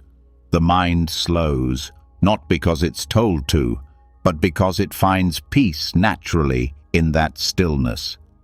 In Buddhist mindfulness training, this is known as sati, the act of remembering. Remembering the breath, remembering the present, remembering the pause that holds it all. This is not remembering with the mind. It's remembering with awareness, coming home to the simple truth that you are alive and that this moment is complete, even without explanation. Each time the mind begins to spin again, you return to the breath, to the pause, to the space between, not as escape, but as re-entry into what's real. This practice builds over time. The body begins to expect stillness, the mind begins to trust it, and instead of pulling away from the present, you begin to sink into it. The silence between breaths is not about emptiness. It's about fullness without movement, presence without effort, peace without needing a reason. It is where all striving fades, where thoughts have no anchor, where self-definition pauses and awareness expands. And the more you rest there, the less you need from sleep. Because the mind is no longer working overtime, the heart is no longer gripping, the body is no longer preparing for something it can't control. The silence between breaths teaches you how to rest while awake. It teaches the nervous system how to dissolve gently, without shutdown, without suppression. You can begin by simply noticing the moment after you breathe in. Let your attention rest there for just one beat, not holding it, just noticing. Then let the breath flow out, and again, after the exhale, pause. Feel the stillness, even if it's short, even if the mind tries to move. Keep coming back. With each return, something settles deeper. The attention becomes finer, more sensitive, not distracted by the surface of things, not thrown around by thoughts, but anchored in that gentle space that holds everything together. The gap is small, but the peace inside it is enormous, and it's always available, even in moments of stress, even in moments of pain. The breath continues, the silence remains, waiting, patient, undisturbed.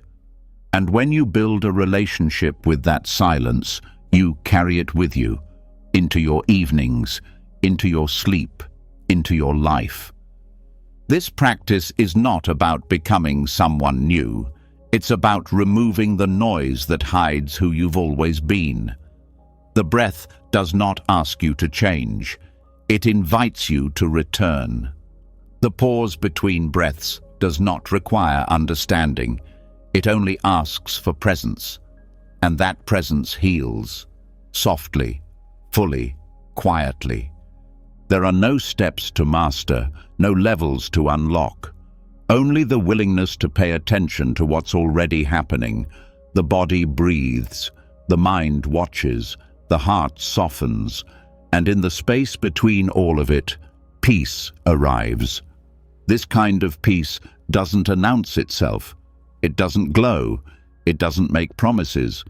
But it transforms the quality of your life in quiet, lasting ways. You become less reactive, less tangled, more grounded, more present, because you're no longer floating on the surface of your thoughts. You're resting in the stillness underneath. Let this be your anchor tonight. Not a mantra, not a goal, just breath, just pause, just space. Let each breath lead you to its silence. Let each silence lead you to yourself. Let each return show you that you never really left. This is the practice. This is the doorway. This is the rest your body has been waiting for, not something to achieve, something to allow. The silence between breaths, small, subtle, sacred, and completely enough.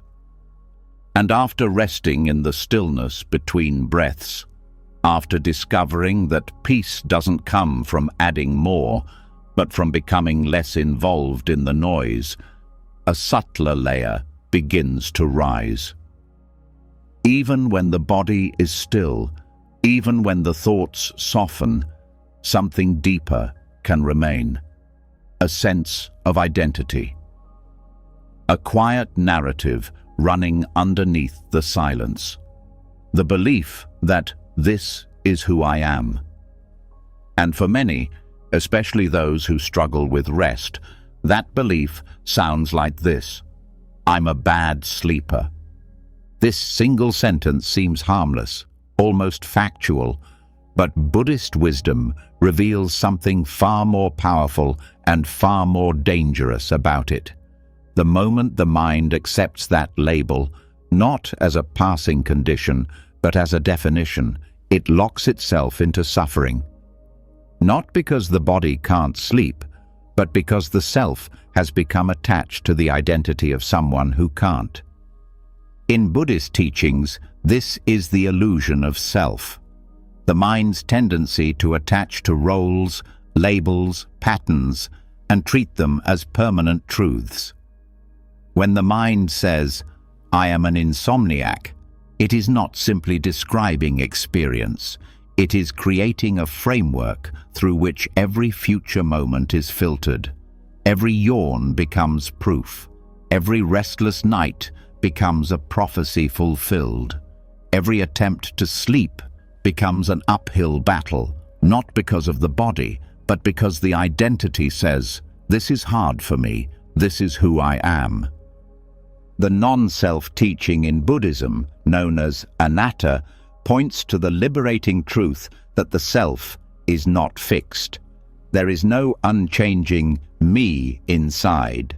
There are patterns, conditions, causes and effects, but no permanent identity holding it all together.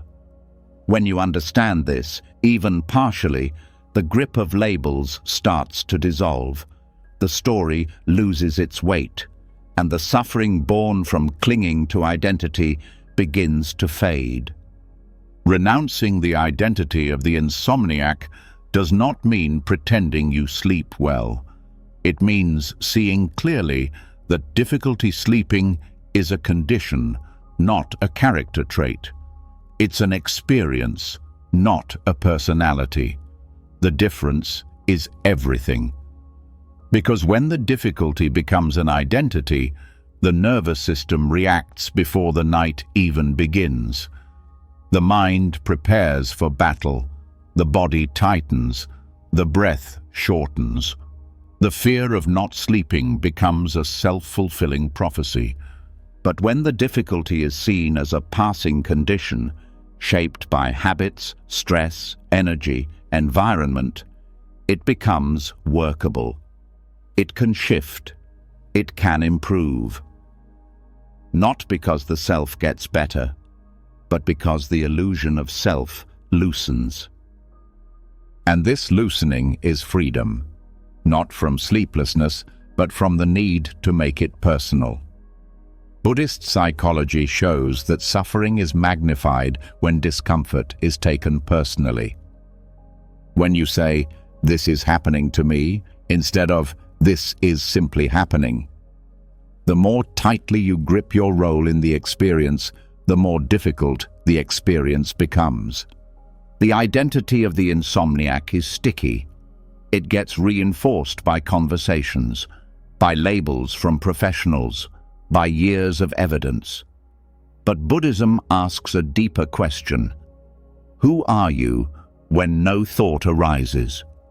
Who are you when you're not telling yourself any story? Who are you in the silence between breaths? That's where the false identity begins to crumble, because in that silence there is no insomniac, no sleeper, no narrative, just presence, just awareness, just life unfolding. And it's in that moment you start to realize sleep isn't being blocked by your body. It's being blocked by your relationship to who you think you are. The thought, "I can't sleep," isn't just a report. It's a rehearsal. Every time you say it, even internally, you rehearse being someone who struggles, and the body, loyal to your beliefs, responds accordingly, but you can begin to let go. Gently, not by forcing a new belief, not by replacing "I'm a bad sleeper" with "I'm a great sleeper." That's still identification. The invitation is deeper, to let go of needing to identify at all, to meet the night without a label, to meet the moment without dragging the past into it. This moment has never happened before. This night is not the same as the others. Your body is not the same.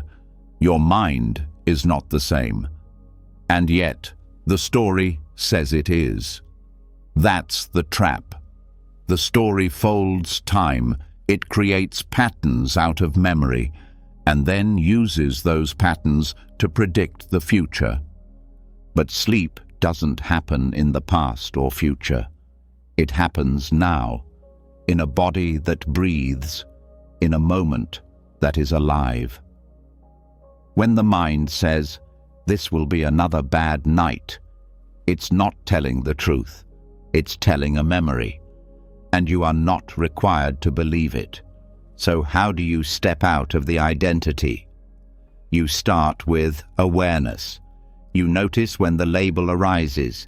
You hear the thought, "I can't sleep," and instead of reacting, you respond, "That's just a thought." You hear, "I'm someone who always struggles," and you pause. That's just a story. You return to the breath. You return to the body. You return to presence. Not to fix anything, but to see clearly. Each time you step out of the story, you weaken the identity. Each time you rest in awareness, you create space. And sleep happens in space, not in story. This doesn't mean you'll never have another restless night. It means the restlessness won't define you. It won't become who you are. It will just be what it is, a passing moment, a changing condition, nothing personal, nothing permanent. And slowly, something begins to shift. The nights feel less like battles. The body feels less like a failure. The mind feels less like an enemy. Because the weight of identity is no longer pressing against every moment. Even the language changes. You stop saying, "I am." You start saying, "There is." Not, "I am anxious," but "anxiety is present." Not, "I am an insomniac," but "there is restlessness tonight." This is how non-self becomes practical. This is how it heals, because the self is heavy. It clings, it fears, it compares. But awareness is light. It sees, it opens, it releases, and it is always available, closer than any thought, quieter than any story, more spacious than any identity. So tonight, drop the title. Let go of the label. Meet the night without a role to play. Let the body be just a body. Let the breath be just breath. Let the thoughts come and go without attaching to their voice. You don't need to fix your identity. You only need to see that you are not it. You are not your sleep history. You are not your most difficult night. You are not your most restless thought. You are the presence that watches, the stillness that returns, the awareness that remains. And in that presence, you are free.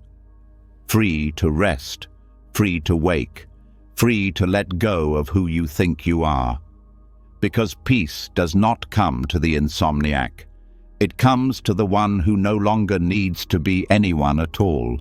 And now that the label has been dropped, now that the mind no longer clings to being a bad sleeper, and the self has loosened its grip on identity, there is room to go even deeper. Not into another technique, but into a complete reimagining of where sleep takes place. Because even with all the inner work, the space in which rest occurs, holds energy. The body remembers how it feels in that space, and for many, the bed has silently become a place of pressure, of failure, of frustration. But what if that space could be transformed, not physically, but spiritually? This next step invites a radical, healing shift. It begins not with behavior, but with perception.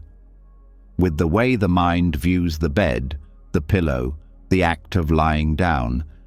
Because if the bed has become a battleground, where thoughts attack, where tension rises, where identity clings, then of course the body resists rest. But Buddhism shows us how everything can be turned into practice. Even the pillow, even the sheets, even the mattress can be seen not as the site of struggle, but as a sacred space. A place not for performance, but for surrender. Reverence is not about formality. It's about presence. It's about respect. It's the energy of treating something ordinary with care, with intention, with mindfulness. When the pillow becomes a meditation cushion, the entire psychology of sleep shifts. You are no longer going to bed. You are entering a temple, a place where effort ends, where the noise of the day stays at the door, where stillness is not optional, it is honored. And this change is not something that happens outside of you. It happens in the way you relate to what's already there. The blanket becomes a symbol of safety. The breath becomes the incense. The stillness becomes the offering. There are no candles, no mantras, no rituals needed, just the willingness to treat the space with respect, just the willingness to treat the act of rest as sacred. This shift isn't abstract. It has psychological power. When the body feels that it is entering a peaceful space, it responds. The nervous system begins to unwind before the first breath is even slowed. The mind receives the message. This is not where we fight. This is where we let go. In Buddhism, temples are not built only to worship. They are built to create energy. When people sit in reverence, when the air is filled with silence and attention, something in the environment changes. That same principle can apply to your own bed, not by changing its design, but by changing your relationship to it. Each night, the way you approach the pillow becomes a ritual, not mechanical, but mindful, not dramatic, but sacred. The act of laying down is no longer about ending the day. It becomes an entrance into stillness, a doorway into another way of being. You are not collapsing into sleep. You are arriving into presence, and this matters because the mind responds to symbols. When the bed becomes a site of struggle, even subconsciously, it activates defense. But when it becomes a site of peace, it activates softness. And softness is the only environment in which deep rest can grow. Let the pillow remind you of your intention. Let it become the ground where control is released. Let it become the silent teacher that invites you into non-doing, not as a burden, not as a fix, but as a blessing, as a space that holds your weight without question, as a place that supports you, not just physically, but emotionally. Each time you rest your head, let it be a gesture of letting go. Let it be a bow to presence. Let it be an offering, not of answers, not of goals, but of awareness. Awareness that this moment is sacred. Awareness that this space is safe. Awareness that there is nowhere else to be. This reframing has power because it interrupts the habitual associations. It replaces frustration with respect. It replaces resistance with acceptance. And over time, the body begins to feel that change. The muscles remember the softness. The breath remembers the stillness. The heart remembers that it is welcome here. You may still have thoughts. You may still feel restless. But now those experiences unfold in a different space. They arise not in a war zone, but in a sanctuary. And that makes all the difference, because even restlessness can soften when it's held with reverence. The pillow becomes your cushion. The bed becomes your mat. And sleep becomes not something you fall into, but something you return to, like a monk returning to silence, like a leaf returning to the earth. With humility, with gentleness, with peace. And this shift doesn't need to be perfect. There is no pressure to create some flawless ritual. It's the mindset that matters. It's the quiet commitment to honoring your rest as something more than physical. It's treating sleep not as a task, but as a teacher. You can deepen this even further by adjusting how you think of the night. Instead of seeing it as time lost, see it as time offered, time for the mind to release, time for the heart to soften, time for the body to heal. Each night becomes a retreat, not an escape, but a renewal. And in this renewal, you're not asked to perform. You're not asked to be perfect. You're only asked to be present, to be still, to listen, to rest. Not because you've earned it, but because it is your right. The Buddhist path reminds us that every moment can be practice. Every environment can be sacred. The way you walk, the way you sit, the way you sleep, all of it can be turned toward awakening. All of it can carry the same energy of awareness. And this awareness, brought into the space of sleep, transforms the entire experience. It dissolves pressure. It replaces performance with devotion. It turns the bed from a place of problems into a place of peace. And it tells the body, you are safe now. You are allowed to release. You are held. This is not a trick. This is not a sleep hack. This is a change in how you live. And the more it is practiced, the more natural it becomes. Until eventually, the bed no longer triggers frustration. It triggers presence. It becomes a signal to the body that it's time to return, not to effort, but to rest.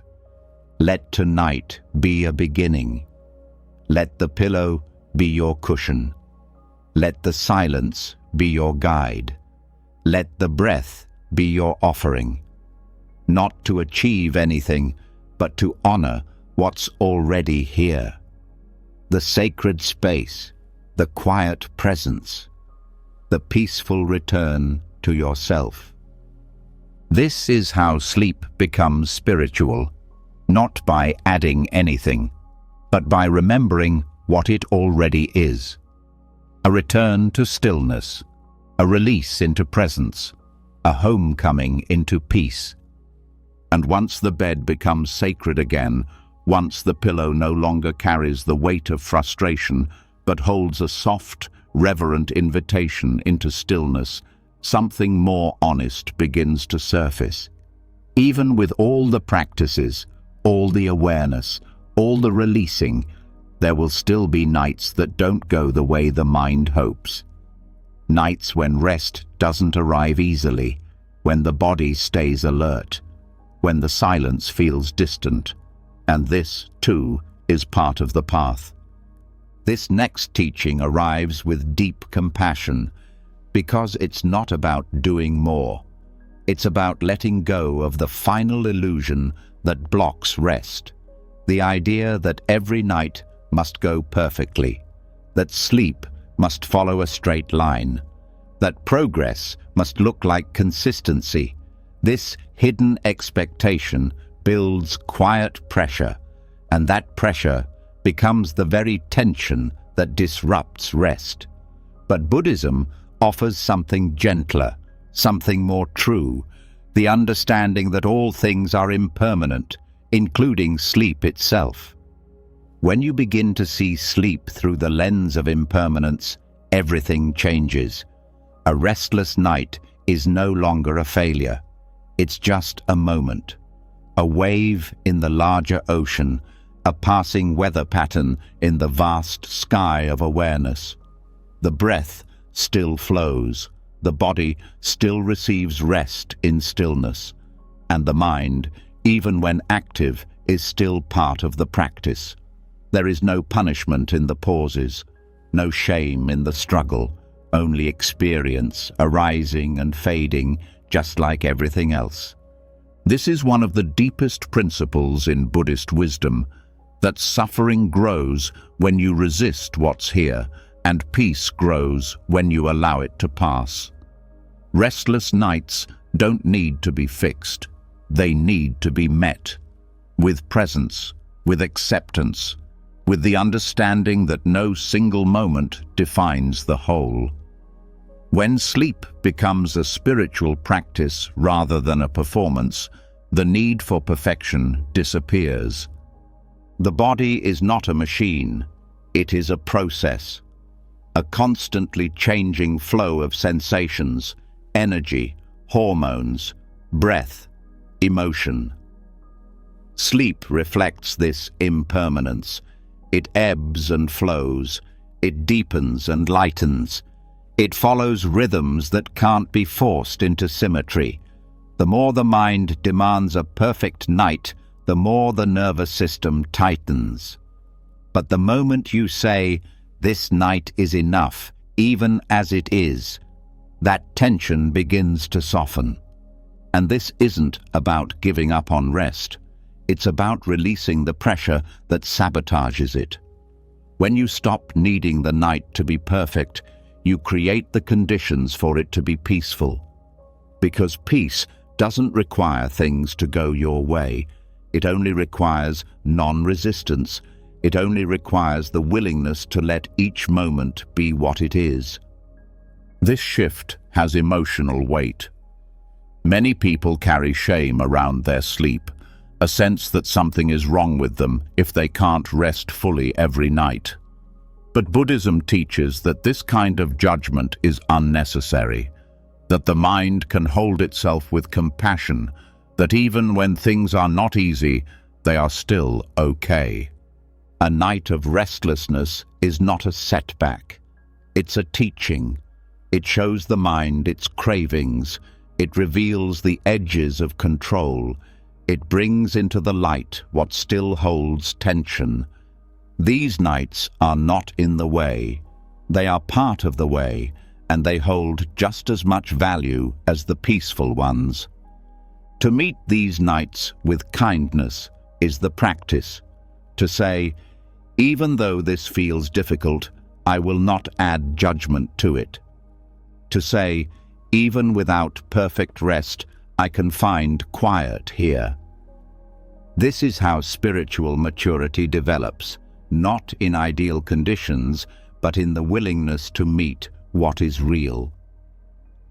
The teaching of impermanence reminds you that every experience changes, that the mind that feels restless now may feel calm later, that the body that feels tense may soften on its own, that nothing is locked in. Even this moment is already moving. And when you deeply feel that truth, even a restless night becomes bearable. You don't need to rush it away. You don't need to panic. You don't need to cling to hope or fall into despair. You can simply wait. You can breathe. You can watch. And you can rest in awareness, even when sleep itself feels far. This kind of rest is subtle. It's not about unconsciousness. It's about releasing the fight, about being still without needing escape. The mind may still wander, the heart may still race, but you are not broken, You are not behind. You are just in a different part of the wave. There is a story in Buddhist tradition about a monk who, for years, struggled with his thoughts during meditation. One night, he finally stopped trying to fix them. He just sat, still, open, unattached. And in that surrender, the storm passed. Not because he forced it, but because he stopped fueling it. This is the same with sleep. The night does not need to be perfect. The thoughts do not need to be gone. The body does not need to behave. It's your relationship to the experience that transforms it. You can turn toward the discomfort. You can breathe into the tension. You can say, "This too belongs." That's what makes the difference, not the condition itself, but the presence you bring to it. And slowly, the pressure fades. The voice that says, "Why can't I sleep?" loses its urgency. The need to control fades into the background, and even if sleep doesn't come right away, you are not at war with yourself. You are not adding weight to what is already heavy. You are just resting, softly, fully, honestly. The next night may be different, or it may not. But either way, you are building something more stable than sleep. You are building peace. Peace that does not depend on outcomes. Peace that holds space for every experience. Peace that says, "I trust this process, even when I do not understand it." Let this be your new measure of rest. Not how many hours you slept, but how little you resisted. Not how still your body was, but how kind your mind became. Not whether sleep was deep, but whether judgment was absent. And in this, you become free. Because you no longer chase the illusion of perfect rest. You simply rest. In the body, in the breath, in the silence, in the unfolding of each imperfect sacred night. So tonight, let go of the chase. Let go of the checklist. Let go of the pressure to get it right. Let the night be what it is. Let your heart stay open to it. Let your breath stay soft within it. You are not required to earn peace. You are only asked to stop resisting it. Because not every night must be perfect. But every night can still be beautiful. Every night can still be a teacher. Every night can still be enough. Let this one be, just as it is. No performance, no pressure, just presence and trust. And once the myth of the perfect night dissolves, once the pressure has been replaced with presence, something even softer is allowed to emerge. With nothing left to resist, with no image of how sleep should be weighing on the heart, what rises in the stillness is not sleep itself, but the one who watches, the quiet observer within, a presence beneath all striving. This is where a deeper kind of rest begins, not in unconsciousness, but in awareness, in the calm gaze of the inner monk at midnight. This is not a monk who sits on a mountain or chants mantras into the wind. This is the part of you that watches without needing to fix. The part that doesn't react to restlessness, but holds it gently. It is a presence within you that is untouched by the racing mind. It doesn't push thoughts away. It doesn't chase sleep. It simply remains. Still, open, peaceful. In Buddhist teaching, the monk represents equanimity, not the absence of emotion, but the ability to stay balanced within it. And this is the exact quality that changes everything at night. Because once you stop seeing wakefulness as a problem and start seeing it as something to witness, the whole relationship with the night transforms. You're no longer a person failing to sleep. You're a witness resting in awareness. Equanimity does not mean indifference.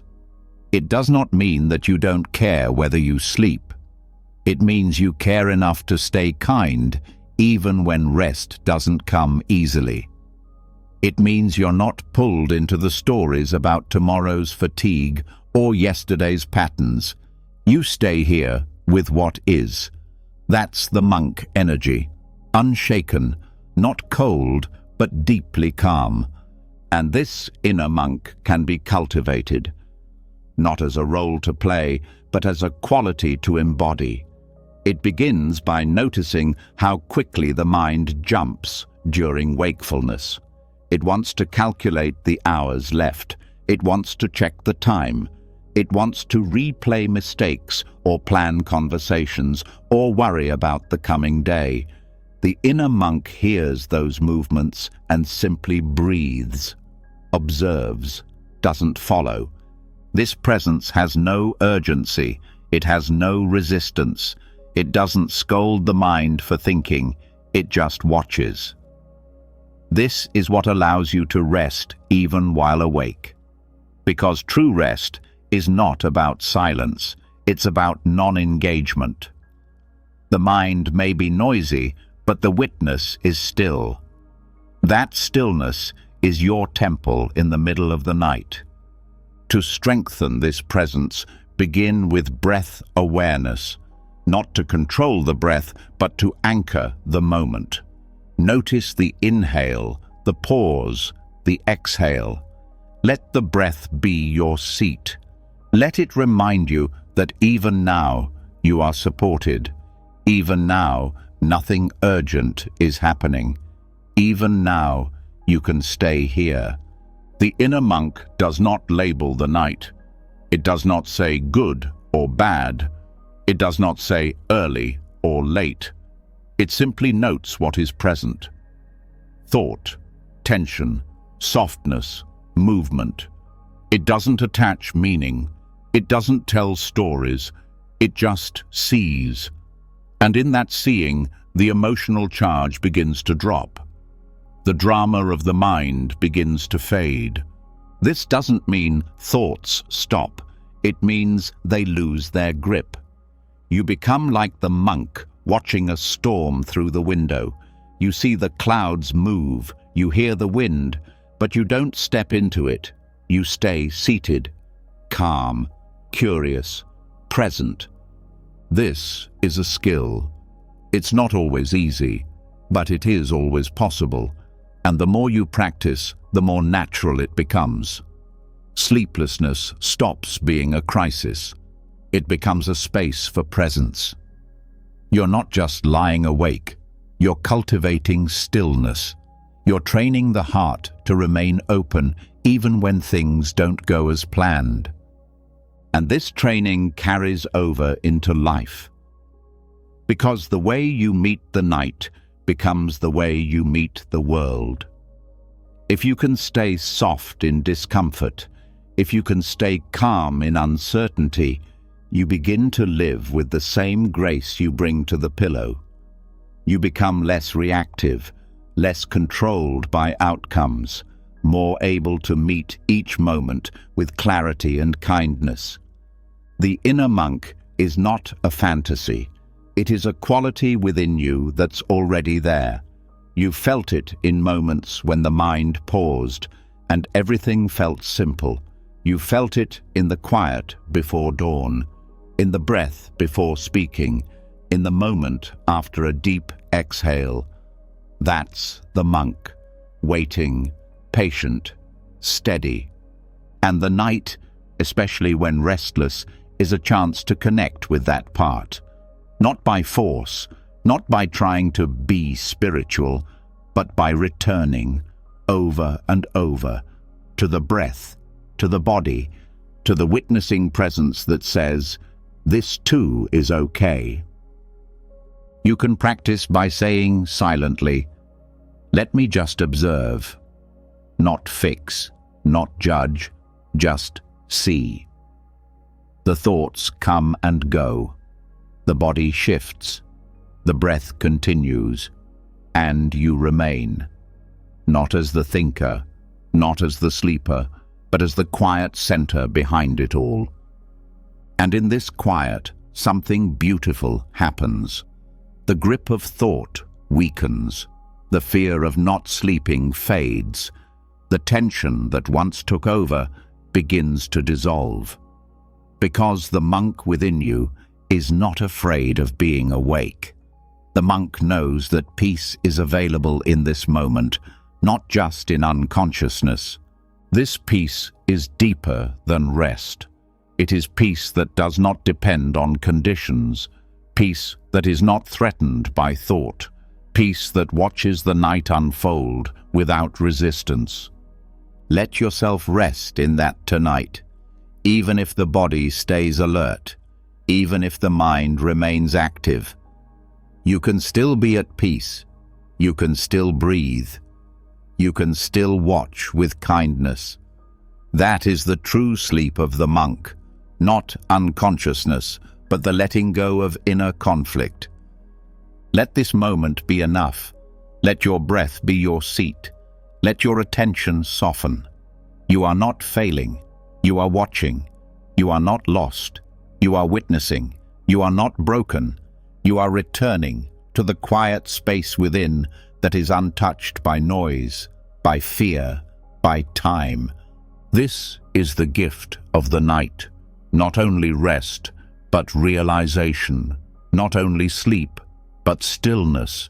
And that stillness is yours, always.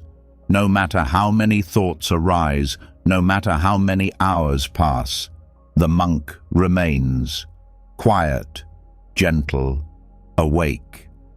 And you, when you stay with that awareness, you rest in the same peace. Not later, now. And after sitting with the inner monk in the quiet hours, after learning to witness rather than resist, to observe rather than solve, a deeper comfort begins to unfold. But even as the body softens and the mind slows, there's one final tension that often hides beneath it all, a quiet, persistent pressure. The pressure to improve, to become better, to fix something before permission to rest is granted. This is where the next illusion must be gently undone. The belief that sleep must be earned by self-improvement. In many modern cultures, the day is filled with subtle messages that say, you are not enough. Productivity is praised. Flaws are analyzed. Emotions are measured. Goals are chased. And when the night comes, all of that noise doesn't stop. It simply goes inward. The body lies down, but the mind keeps working, replaying what wasn't achieved, reviewing mistakes, planning how to be better tomorrow. And under all of it, the silent assumption that something is missing now. But Buddhism offers a radical and beautiful truth. Nothing is missing from this moment, even if goals were not met. Even if emotions are still unresolved, even if you didn't become your best self today, the heart is still here, the breath is still flowing. The awareness that watches it all is already whole. Peace doesn't require completion, it only asks for presence. This is not about giving up on growth. It's about ending the chase that never lets the soul rest. It's about stepping out of the trap that says you must be fully healed to deserve sleep, that you must sort your thoughts, fix your flaws, tie up your feelings neatly before your head can touch the pillow. That belief is a cage. It turns rest into a reward for perfection, and that perfection never arrives.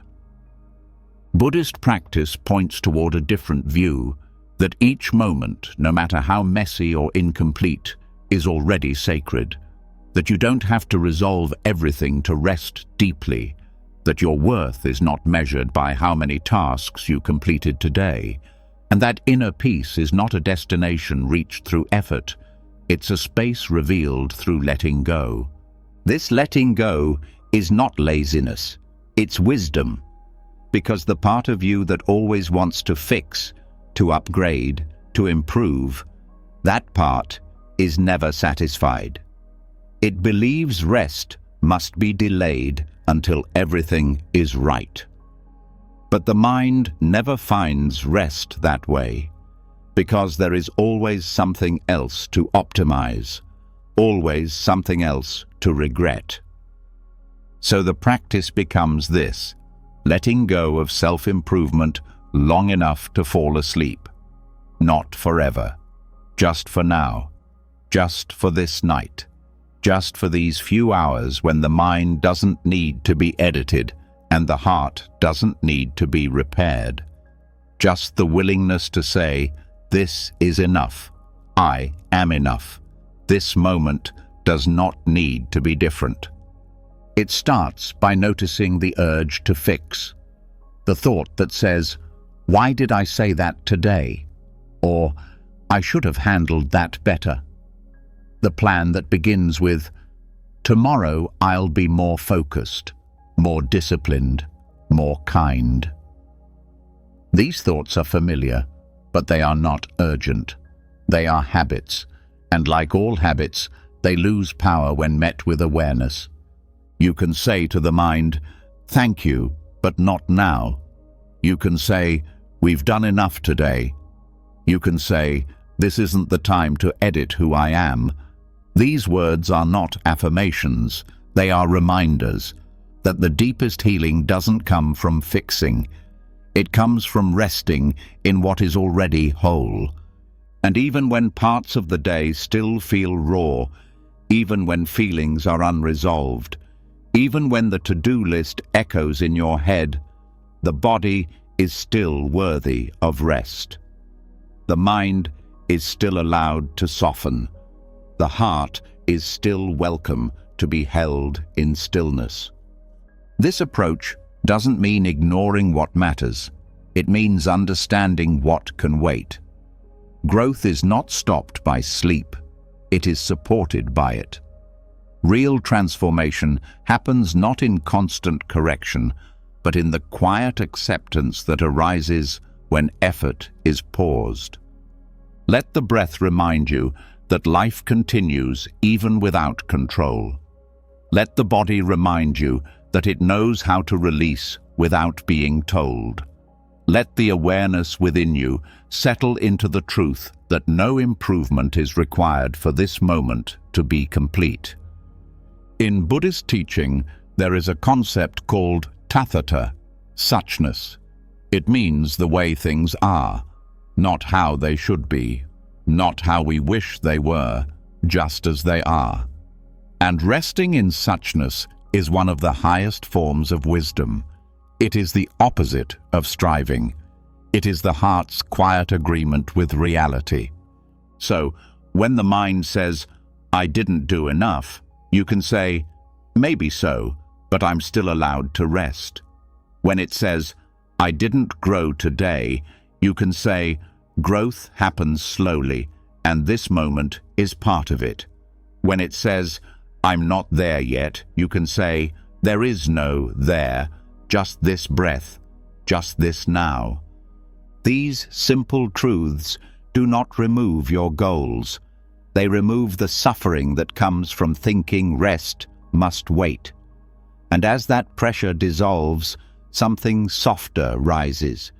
The nervous system unwinds, the breath becomes deeper, the inner critic grows quiet. Because there is no more work to do right now, no one to be, nothing to fix. Even if you cried today, even if you failed, even if you forgot every lesson, you can still lie down and let go. You can still be kind to yourself. You can still end the day without judgment. That kindness is not weakness. It is the soil where deeper strength will grow. This shift is what creates space for real rest. Not sleep as escape, but sleep as return. A return to the part of you that never needed to be improved. the part that watches all your becoming but is never touched by it. That part is always calm, always whole, always here. Let this moment be the one where you stop pushing, stop comparing, stop rewriting yourself in your head. Let your pillow hold the weight of the day. Let your breath carry the mind gently back to the body. Let your awareness release the grip on self-image. This is how peace enters, not by earning it, but by making space for it. This is how rest becomes real, not by achieving it, but by letting go of the belief that something must be achieved first. So tonight, don't try to be better. Don't rehearse tomorrow's version of you. Don't polish today's mistakes. Just be. Just breathe. Just exist, fully, without editing. Let your heart settle in its rawness. Let your mind unwind without solving. Let your body know that nothing else is needed. You do not have to be perfect to rest well. You do not have to be fixed to feel safe. You do not have to become better to be held by sleep. Let that truth wrap around you like a blanket. Let it hold you through the night. You are enough. This moment is whole. Let go of fixing. Let go of striving. Let rest begin, not at the end of perfection, but at the beginning of trust. Trust that the one who is present right now is already complete, even in the middle of becoming, even in the midst of feeling, even with the day unfinished. And when you meet yourself there, with no task to complete, no role to perform, no identity to polish, what remains is peace, not because you created it, but because it was here all along, waiting, quiet, ready to receive you exactly as you are. And after loosening the grip of self-improvement, after finally letting go of the exhausting habit of editing yourself before rest, there is one final craving that quietly sneaks in through the back door of the mind. It doesn't scream, it whispers, it pretends to be hope, but it's really another disguise for resistance, the craving for the morning, the silent, constant ache for time to move faster, the wish that the night would end, so peace could begin. This is where suffering takes on a new shape, not because of what is happening, but because of the mind's refusal to be with it. This craving is subtle. It doesn't feel like clinging at first. It sounds like something innocent. I just want morning to come. I wish this night would be over. I can't wait for the sun. But underneath those thoughts is the same old pattern, resisting the moment in front of you, waiting for something else to save you from the discomfort of now. And Buddhism teaches that this waiting, this longing, is suffering in its most disguised form. The mind tells a simple lie, that peace is waiting on the other side of time, that tomorrow will feel better, that the light will bring relief, that once the sun rises, everything will soften.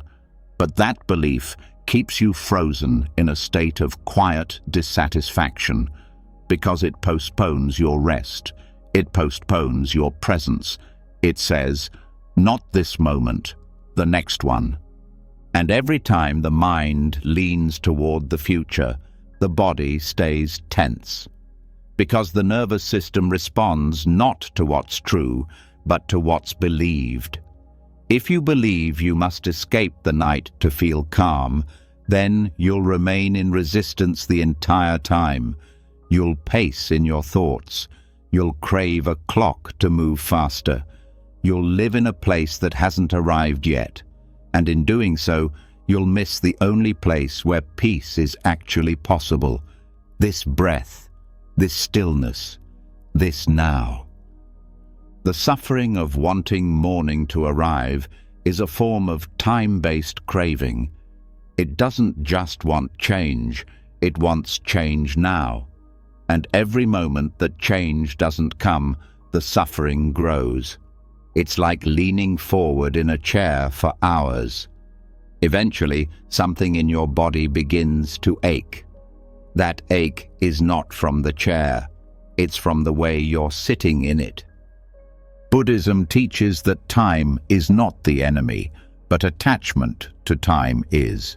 The mind's constant measuring, its tracking of how many hours are left, its obsession with how much closer morning is. These are mental habits, not truths, and they can be released. Not because you no longer care about tomorrow, but because you realize that peace never lives there. Peace does not wait at sunrise. Peace lives in the space that has no clock. The timeless now, the breath that's happening without effort, the awareness that doesn't need the sky to change, the presence that is just as full in darkness as it is in light. You may notice how often your mind pushes against night as if it was something to get through, a kind of obstacle, a long hallway to rush down. But the night is not in your way, it's part of the way. It's a teacher, a mirror, a space where craving reveals itself, and when you see that, the urge to push against it begins to fade. There's a deep teaching in Buddhist thought about the three poisons: greed, hatred, and delusion. Craving for morning is a kind of greed, not material greed, but experiential greed. The desire for something different than now, the belief that something else will complete the moment. But the moment needs nothing, it is whole already. When you stop leaning forward into the next hour, you begin to rest even in stillness. Not because anything changes, but because you stopped needing change. You allowed yourself to stop escaping the dark. You stopped making time the enemy. And suddenly, even if you're awake at midnight, you're no longer suffering, because you're no longer waiting. This is the freedom that Buddhist practice points to. Not freedom from experience, but freedom within it. The freedom to be here without needing to be elsewhere. The freedom to sit in night without needing to trade it for day. The freedom to feel what you feel without the story that it should be different. And this freedom starts with seeing how the craving shows up, noticing the way your thoughts reach for the future, watching the moment you check the time, not to learn something, but to escape something. That noticing is powerful because it interrupts the trance. It creates space, and in that space, you can choose presence over projection. You can say, "I see you, craving, but I don't need you right now." You can say, "Morning will come when it comes. I choose to rest here." You can say, "This moment, right now, is not missing anything." This shift won't always feel easy, but it will feel honest. And that honesty is what begins to heal the deeper layers of suffering. Because the truth is, rest does not require light. It does not require certainty. It only requires the willingness to stop running, to stop reaching, to stop treating time as a ladder you have to climb to reach peace. You are already here. The only thing missing is the part of your mind that still believes something is missing. And when that belief fades, something beautiful unfolds. The night stops feeling long. It starts feeling wide, spacious, still, enough. You stop needing to rush through it. You stop needing to fix it. You start to trust that you can rest in darkness without waiting for the light. That's not just a shift in thought, It's a shift in being. And that shift rewires the nervous system. It signals safety. It signals presence. It signals that the moment is no longer being postponed. And sleep often arrives naturally after that. Not because you forced it, but because the conditions of rest, peace, stillness, safety, have finally returned. Not from changing the hour, but from changing your relationship to the hour. Even if sleep doesn't come right away, this shift still gives you rest. Because rest is not just physical, it's emotional, it's spiritual. It's the release of needing anything to be different. So tonight, if you feel that craving again, if your thoughts lean toward the morning, if your heart aches for daylight, pause, breathe. Come back to the breath that doesn't care what time it is. Come back to the presence that doesn't measure progress in hours. Come back to the part of you that is already whole, already held, already home. There is no need to fast forward, no need to wait for light to feel okay, no need to count the hours until life feels possible again. Life is here, now, quiet, spacious, timeless. It has always been. Let the night be what it is. Let it wrap around you not as something to escape, but as something to surrender to. Not as a waiting room for morning, but as a sacred space of its own. You are not running out of time. You are returning to where time can't touch you, and in that return, the craving ends, and peace begins. And once the craving for morning has dissolved, once the desire to escape the night is replaced with a steady willingness to be here in the dark with no rush and no resistance, there's something left that continues to whisper through the mind. Even without craving the future, the mind may still wander. It may still spin, exaggerate, repeat, or amplify. Thought by thought, it builds momentum. And in those quiet hours, when there is no outside noise to drown it out, even a small thought can turn into something larger than it is.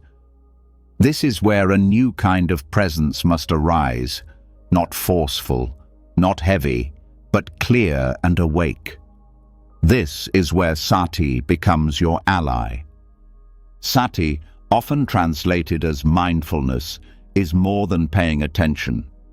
It is the gentle weapon of awareness. Not a weapon of violence, but of precision.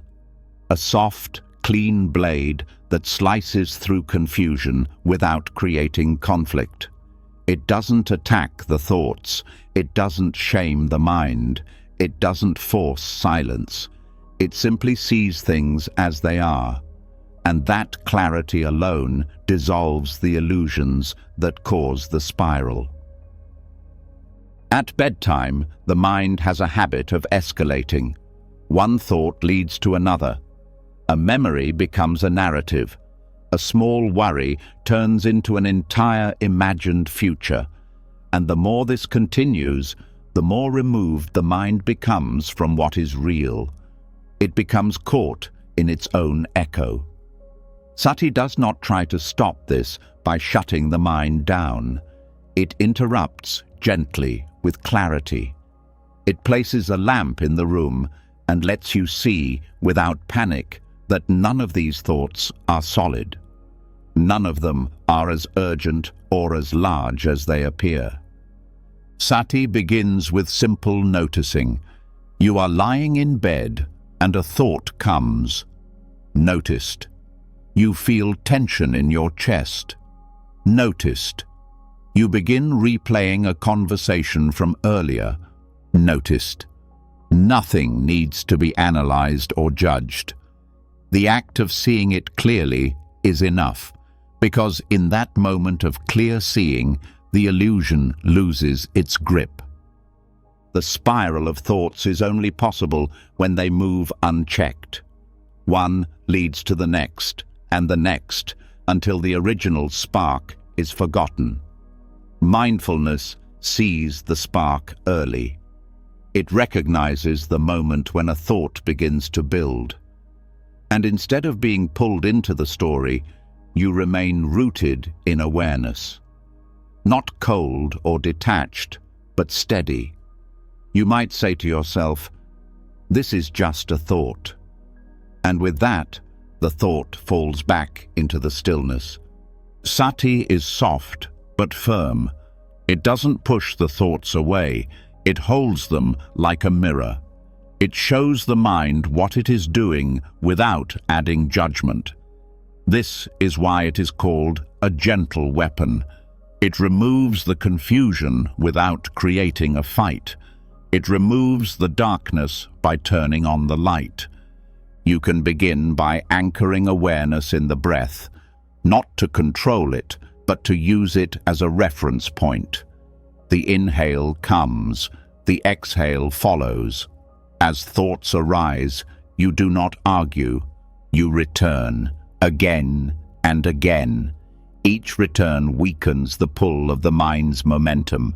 Each return builds a new pattern, and that pattern becomes your refuge. With practice, the awareness sharpens.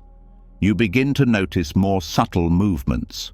The moment a judgment arises, the instant the mind tries to fix something, the second it leaps into the past or future. Sati sees it all. And with that seeing, the thought no longer grows. It is cut gently at the root. This isn't about being vigilant in a stressful way. It's about being present in a relaxed way, like a candle quietly illuminating a room. It's not loud, it doesn't move, but its presence changes everything. The more you practice, the more sati becomes your default state. The mind still moves, but the awareness around it grows wider, like space holding clouds. The clouds come and go, but the space remains undisturbed. That's the mind on mindfulness. Awake, but not reactive. Alive, but not attached. This presence is especially powerful at night because the absence of stimulation makes the mind's movements more obvious. Without sati, that clarity can lead to restlessness. With sati, it leads to insight. You begin to see what the mind does when it's not given a job, how it tries to create importance, how it clings to identity, how it builds urgency out of silence. And each time you notice this, each time you see the illusion weakens. There's a line in the Buddhist texts that says, "With mindfulness, the mind is like a well-trained elephant. Without it, it is like a wild beast." But this isn't meant to scare, it's meant to guide. Because mindfulness doesn't discipline the mind with punishment, it trains it with kindness. It gives it a place to rest, and when the mind is offered rest, it eventually accepts. At night, this rest begins with letting thoughts pass without engagement. You might notice a worry and say, "That's fear trying to protect me." You might see a memory and say, "That's the mind reviewing." You might notice the urge to analyze and say, "That's the habit of control." In each case, mindfulness gives you the ability to respond instead of react, to recognize without absorbing. Over time, this changes the quality of your sleep. Even if you don't fall asleep quickly, you are not suffering in your wakefulness. You are watching, you are breathing, you are resting in awareness. And often, that is enough for the body to let go. There is no need to force yourself into mindfulness. It can begin small. One breath, one moment of noticing, one gentle reminder, "I don't need to follow this thought." And with each moment, the space around the thought grows larger. The urgency fades. The quiet returns. Sati is not a tool to fix you. It is a way to stop believing you are broken. It does not remove thoughts. It removes confusion. It shows the mind its own movements so the heart can rest in truth. And that truth is this: you are not your thoughts. You are not your tension. You are not the stories your mind tells in the dark. You are the awareness behind them, the steady presence that sees without panic, holds without clinging, and softens without trying. Let Sati be your companion tonight, not as a task, but as a friend. Let it guide you back to the breath. Let it show you the space between thoughts. Let it gently cut through the illusions that say, this moment is not enough. Because it is. It always has been. And with mindfulness, you can finally feel it.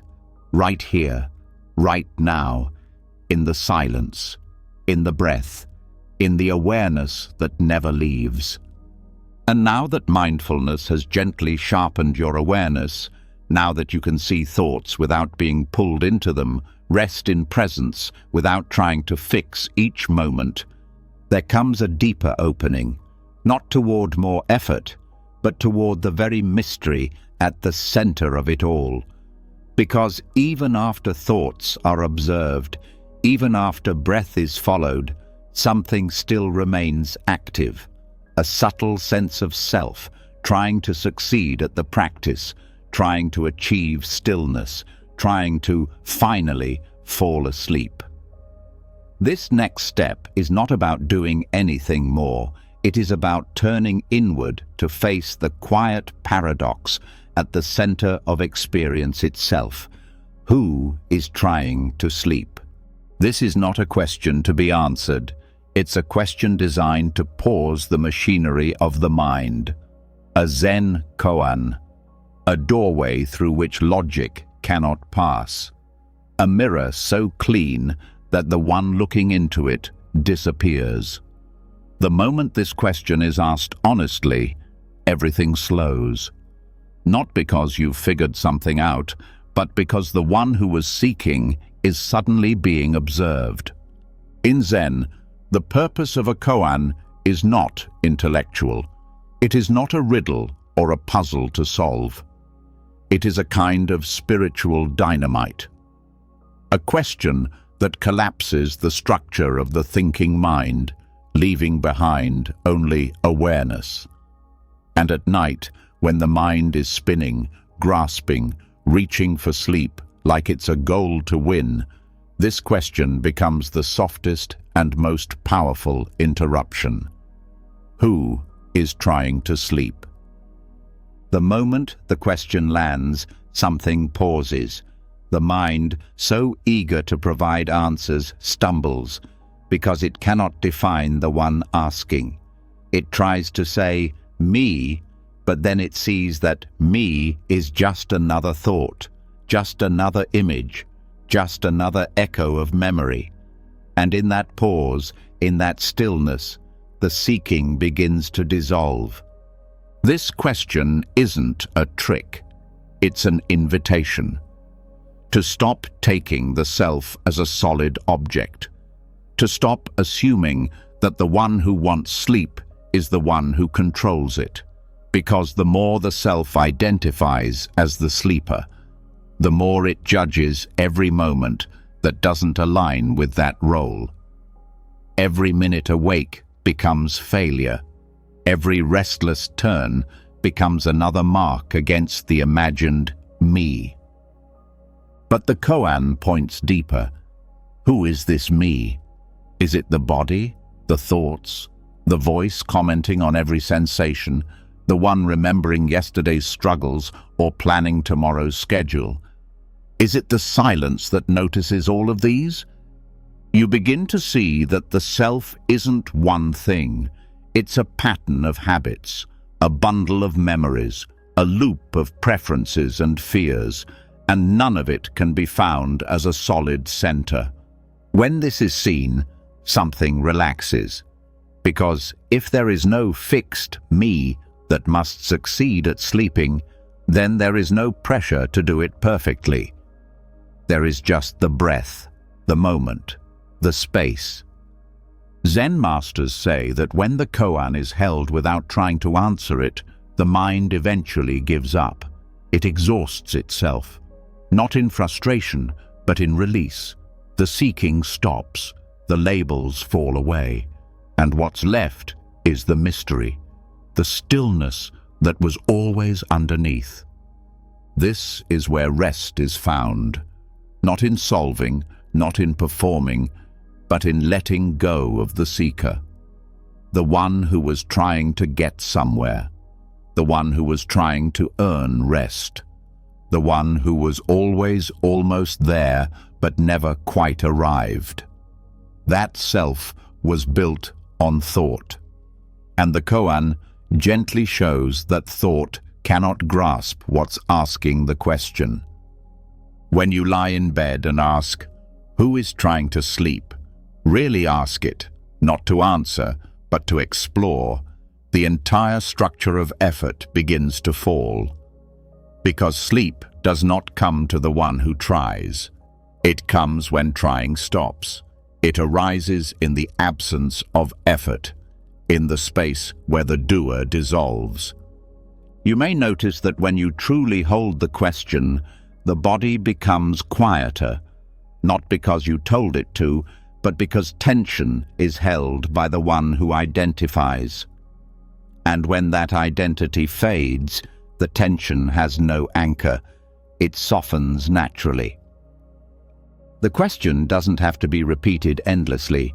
It can be whispered inwardly once, then followed by silence, a kind of listening, a kind of resting in the unknown. And if thoughts arise again, that's okay. You return, not to an answer, but to the openness the question created. This openness is the point. It's what the mind has been seeking without knowing it. A space where it doesn't have to perform, where it doesn't have to define, where it doesn't have to achieve. Just this, just now, just breath, and the awareness of it all. The more the question is met with sincerity, the more the self begins to loosen, not in a scary way, not in a disappearing way, but in a softening. The one who was trying to fix everything is no longer in charge, and what remains is simple being, not passive, not blank, but present. Even if thoughts return, even if emotions rise, you meet them with the same question. Who is experiencing this? Who is watching? And again, the mind pauses. The commentary fades, not by force, but by clarity. The koan works not because of effort, but because of space. It removes the need to manage the experience. It removes the belief that the thinker must control the outcome. And in that release, the deepest kind of rest becomes possible, the rest of not needing to be someone. This is what Zen calls effortless effort, the practice that practices itself. You don't need to hold a posture, you don't need to reach a state, you only need to return to the mystery. Let the question remain open. Let it point you back to the presence that never changes, no matter what thought appears. And here, in this space, sleep may come, or it may not. But the suffering around it fades, because the need to succeed is gone. The one who measured everything has stepped aside, and what remains is the quiet presence beneath it all. This presence doesn't need improvement, it doesn't crave the future, it doesn't judge the now, it simply is. And the more you rest in it, the more you realize it has always been here. The thoughts were just covering it. The seeking was just distracting from it. Now you see, The koan was never about sleep. It was about freedom. From the story, from the tension, from the imagined self. And in that freedom, rest flows like water, naturally, silently, without being forced. So tonight, as you lie in stillness, let the question open inside you. Who is trying to sleep? Then listen, not with your ears, with your awareness. Let the silence answer. Let the question dissolve into presence. Let the seeker rest, and let the one who remains, unchanging, unnameable, simply be. And now that the mind has stared into the quiet mirror of the koan, now that the question, who is trying to sleep, has dissolved the illusion of the restless seeker, what remains is a calm, open awareness. But even in this stillness, a subtle echo of the day may linger, not in the form of thoughts chasing the future, but reflections circling the past. The mind may begin to replay the events of the day, not with presence, but with judgment. What went wrong? What should have been different? What wasn't enough? And if left unchecked, that quiet judgment becomes a weight that tightens the body and fogs the mind. But Buddhism offers a different path, the practice of unwrapping the day with compassion instead of critique. This is not a ritual of self-improvement. It's not about measuring success or fixing mistakes. It's a gentle turning inward, a soft review, a way of meeting each moment of the day, especially the messy ones, with curiosity rather than criticism. The intention is not to control the past, but to understand it, to see clearly, to soften the edges, to end the day in peace rather than performance. In the Buddhist tradition, reflection is a powerful tool, not to judge, but to deepen awareness, not to punish, but to recognize where the mind clung, where the heart tightened, where intention slipped. This is not weakness. This is wisdom.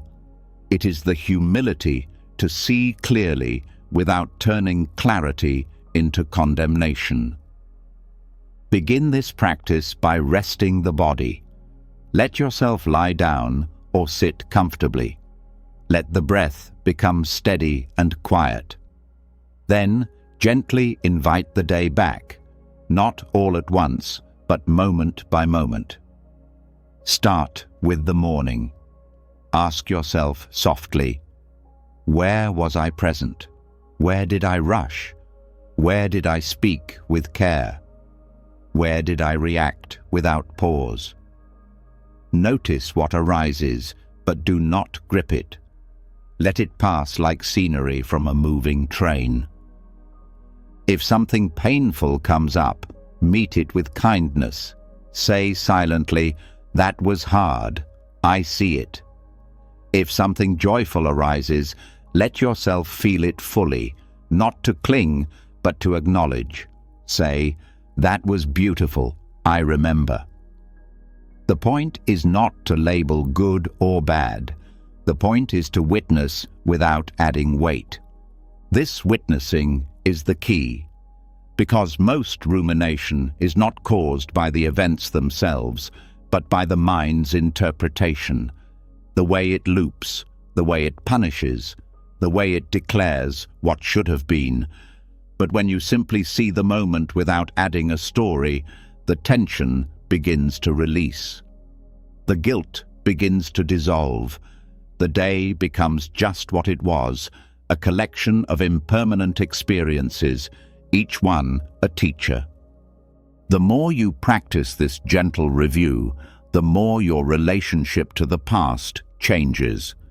You begin to see that even your most reactive moments were not signs of failure, but signals of pain. That your impatience was rooted in exhaustion, that your forgetfulness came from distraction, not neglect. that your sharp words were echoes of your own unmet needs. This is not about excuses, it's about understanding, and understanding creates space. Space for healing, space for rest. Judgment tightens, curiosity loosens. Judgment says, "You failed again." Curiosity says, "What was really happening in that moment?" Judgment says, "You're not good enough." Curiosity says, "What was I needing when I said that?" This shift is powerful because it opens the heart. It ends the habit of internal punishment. It invites the kind of learning that doesn't leave scars. And as you move through the review of your day, notice what your body does. Notice where you tense when certain memories arise. Notice where you soften when others do. This, too, is information. The body stores what the mind won't admit. And when you hold these memories gently, the body begins to let go. You can also include others in this practice, not by speaking, but by silently offering compassion. Think of someone you may have hurt. Say internally, "I acknowledge that moment. May they find peace." Think of someone who helped you. Say, "May they be well. This is not for them, it's for you." To release what you're holding, to offer kindness where the mind might have clung to resentment or guilt. This process is not linear. Some days the review may feel soft and clear. Other days the mind might resist. That's okay. The point is not to succeed. The point is to return. Again and again. With softness, with presence, with the understanding that this moment, right now, is where healing happens. And the more this becomes your habit, the less the past controls your sleep. Because the mind no longer needs to loop endlessly. It has been seen, it has been heard. It has been met with something deeper than thought. Awareness. You begin to fall asleep not by pushing the day away, but by placing it down gently. Like setting a bundle of leaves by the door, not to ignore, but to let be. And when the body feels that gesture, it responds, it unwinds, it trusts that it's safe now, that nothing is being hidden, that the day has been honored and released. This is the real work of rest, not pretending the day was easy, but meeting it without flinching, without attacking yourself, without making the past heavier than it needs to be. Let this review be like unwrapping a gift. You don't know what's inside each memory, but you open it slowly, carefully, without rushing, and whatever you find, you meet it with the same quiet presence. That's what transforms the night. Not silence, but softness. Not escape, but understanding. Let this be the way you close your day. Not with judgment, but with reverence. Not with blame, but with breath. You don't need to relive the day to release it. You only need to see it clearly, meet it gently, and let it pass. And as it passes, you remain. Not carrying the weight of what happened, but holding the stillness that comes from truth. That stillness is your pillow now. That stillness is your peace. Let it hold you. Let it carry you into rest. Let it teach you, quietly, that nothing about this day needs to be perfect to be complete. And once the day has been unwrapped gently, once its edges have been softened by compassion rather than hardened by criticism, something deeper begins to emerge. The stories that seemed so sharp begin to blur. The highs and lows lose their grip, And in this quiet fading, there is a powerful question waiting to be asked. Not about what happened, but about how much of it actually matters. Because what if the true weight of the day was never in its details? What if its importance was always an illusion? This isn't about pretending nothing matters. It's about seeing clearly where the mind exaggerates the meaning of its daily experiences. The Buddhist path offers a perspective that is both humbling and freeing. Everything that happened today, whether it lifted or broke you, is impermanent. It is already dissolving. And most of what feels urgent now will fade like mist under the sun. When this is seen, sleep becomes easier, not because the events were solved, but because they're no longer clinging to the self. The mind often turns days into identities. A good day becomes proof of progress. A bad day becomes evidence of failure. But in Buddhist thought, this attachment to outcome is the root of suffering. It's the belief that each day's content defines who you are, that you are the argument you had, that you are the missed deadline, that you are the praise you received. This is how the mind builds a prison out of moments that were meant to pass. But every single event of the day, every word spoken, every task completed or delayed, every emotion felt, is just weather. It moves, it shifts. It is not the sky. It is not the foundation of who you are. And when you begin to see your day like clouds passing in a vast sky, something relaxes. You no longer need to hold on. You no longer need to review every detail to protect your identity. This is why clinging to the day creates tension, because the mind believes it must carry every moment forward, that the day was too important to be let go, that sleep must wait until the full analysis is complete. But Buddhist practice invites you to zoom out, to see your life not as a collection of successful or failed days, but as a wide unfolding where no single day carries final meaning. This doesn't mean the day didn't contain meaningful things. It means those things are not fixed, not defining, not eternal. And when you recognize that, you stop using the day to prove something to yourself. You stop using it to reinforce identity. You begin to let the day be what it was. Experience, now gone. Even your victories today are not yours to own. They were supported by countless conditions: the weather, the mood, the timing, the help you received. Even your struggles were not entirely yours. They were shaped by old patterns, stress, fatigue, the shifting currents of cause and effect. Buddhism calls this dependent origination, the idea that nothing arises by itself, that every moment is part of a web.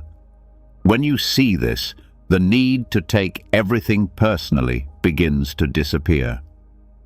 At night, when you lie down with the pressure of what went wrong or what went too fast, this insight can become your refuge. You can say to yourself, this was just a day, a movement through time, a pattern of sensations and thoughts. I do not need to carry it into the night. This is where sleep becomes a sacred letting go. Not of memory, but of ownership. Not of experience, but of identity. You are not this day. You are not its pain. You are not its praise. You are the space that held it all. And that space is always untouched. This recognition helps the body loosen its grip, because the nervous system responds to what the mind believes. If the day is seen as crucial, then rest becomes a risk. But if the day is seen as a moment already fading, rest becomes natural. The body stops preparing for more action. The mind stops trying to process the unprocessable. And this softening doesn't make you careless. It makes you wise. Because you no longer waste your energy preserving the image of a day. You use your energy to be present, to live fully, then release fully. That is the rhythm of life. Inhale, exhale, do, let go. So, when the mind returns to a conversation from earlier, meet it with this awareness. That moment is not here anymore. When it replays something unfinished, meet it with this truth. There is no end to that road. When it amplifies today's importance, meet it with this clarity. The sky is wide, and this was just one cloud. Even the most painful parts of the day begin to lose their sting when seen through this lens. Not because they're denied, but because they're not held so tightly. You begin to see that even regret, even sorrow, even confusion, none of them are permanent. None of them define you. They passed through you, and now they are gone. This teaching allows for a kind of spiritual sleep, not just physical rest, but release at the level of self. You become less of a person trying to hold your life together, and more of a witness watching your life unfold. This is not dissociation. This is clarity. The clarity that nothing needs to be held overnight. Let the day fall behind you like a robe at the door. Let it slip off moment by moment. The email you didn't send. The words you wish you'd said differently. The joy that felt too brief. Let them all return to the river of experience, not rejected, not suppressed, just seen for what they are, passing. And in their passing, what remains? Not a blankness, not a void, but awareness. The part of you that watched the day without becoming it. The part of you that doesn't measure value by success or failure. The part of you that knows how to sleep without explanation. This is what the night is for, not just recovery, but renewal. You let go of the old shape so the new one can form. You let go of who you were at noon so you can meet who you are now. That's the beauty of impermanence. It doesn't erase you. It allows you to begin again.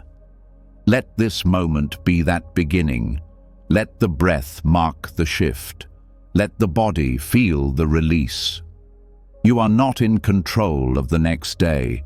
You are not responsible for saving this one. You are only asked to rest, to trust, to allow the sky to clear.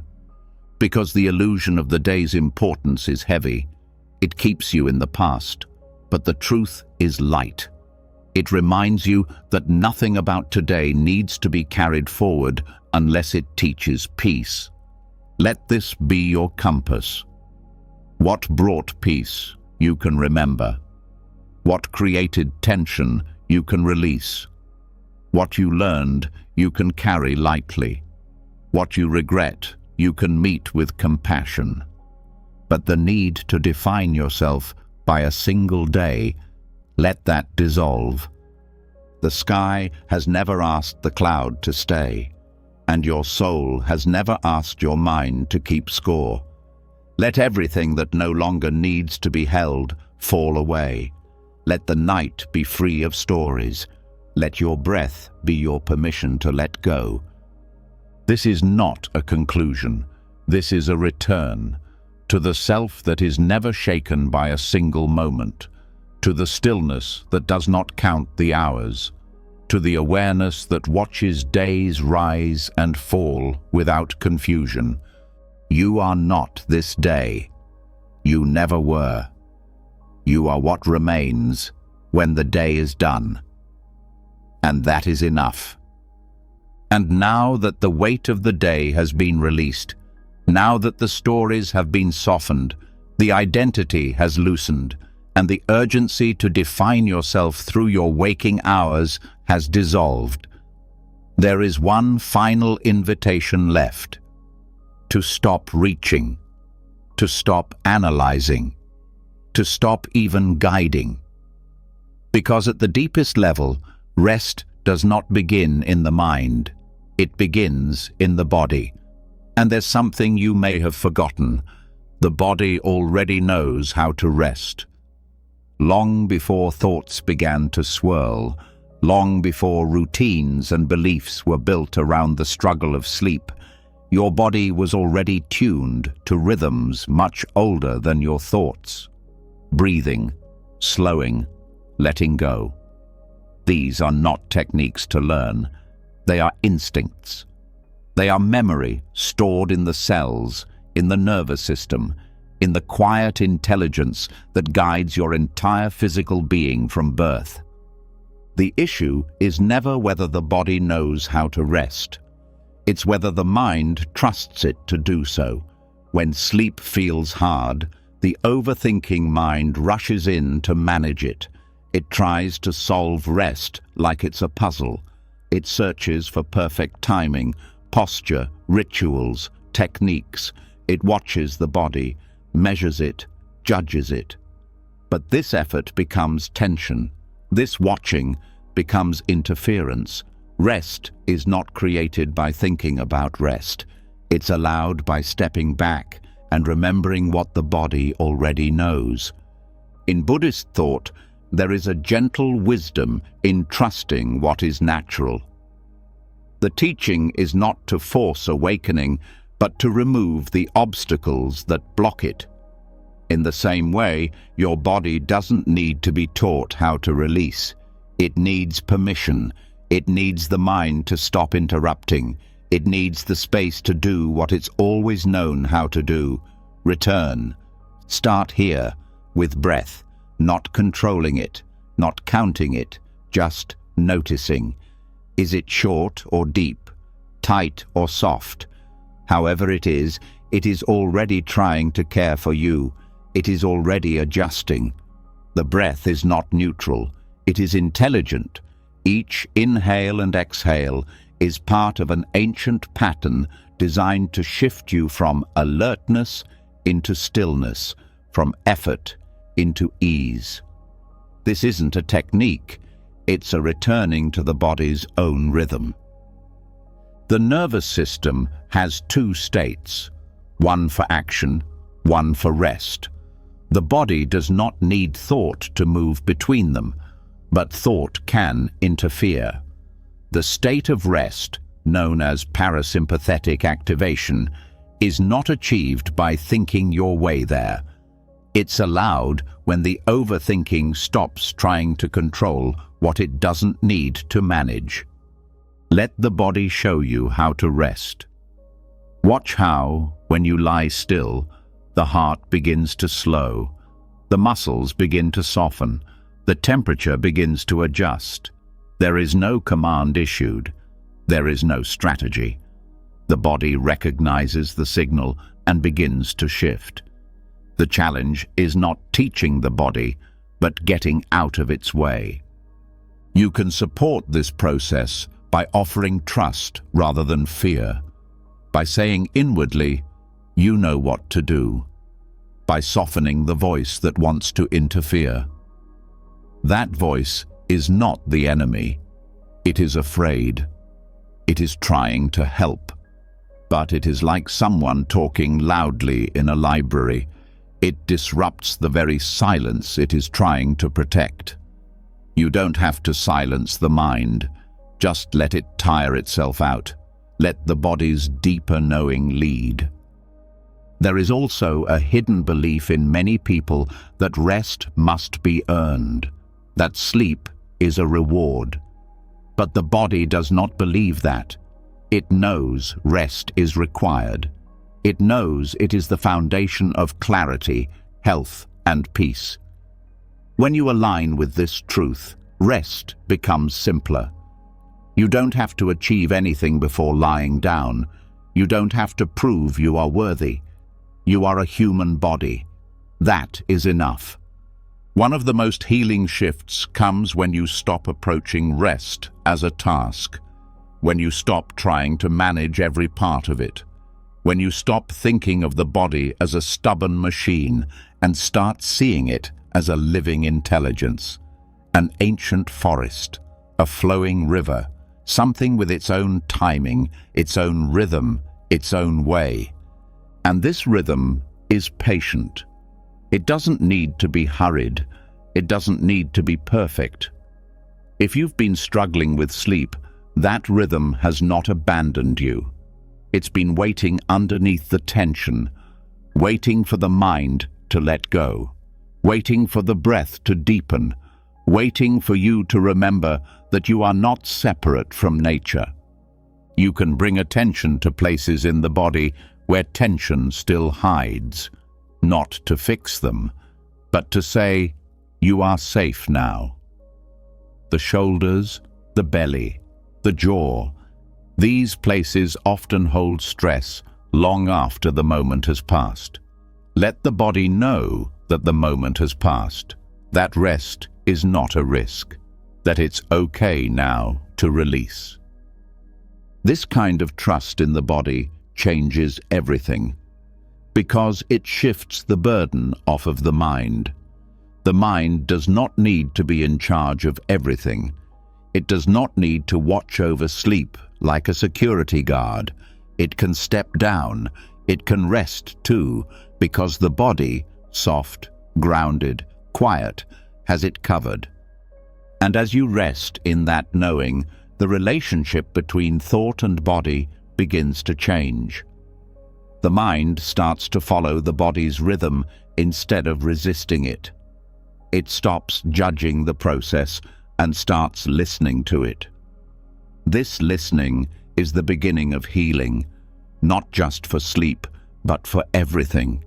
Because sleep is not just the absence of wakefulness, it is the return to something more honest, the part of you that doesn't speak in words, the part that breathes without asking, that heals without trying, that knows what to do even when you don't. This kind of rest isn't always instant, but it's real. And the more you connect with it, the less effort you'll need. The more sleep will come on its own, not as a reward, but as a return to the wisdom you were born with, the rhythm that never left you, the part of you that remembers how to rest even when the world forgets. So tonight, let that be enough. Let the breath carry you back to the body. Let the body carry you back to its wisdom. Trust that rest is not something you must find. It is something already waiting, already moving toward you. You only need to stop moving away. No need to control, no need to guide. Just listen, just soften, just let go of the belief that rest must be created. It only needs to be allowed. The body knows. The body always knew. Let it lead you home. And now that the body has been trusted again, now that rest has been returned to its rightful rhythm, free from interference or control, a new door quietly opens. One that doesn't require waking or logic. One that waits behind the eyes, inside the dark, soft spaces of night. This is where dreams begin to speak. Not as noise, not as meaningless echoes, but as subtle messengers. Not of chaos, but of Dharma. Most people see dreams as accidents of the sleeping brain, random firings, leftover thoughts, exaggerated fears. But from the Buddhist perspective, that is a misunderstanding of what dreams can offer. They are not nonsense. They are not background static. They are symbolic. They are teachings, not always direct, not always clear, but always arising from the same place all insight does, deep within. The dream is not separate from you. It is not something that happens to you.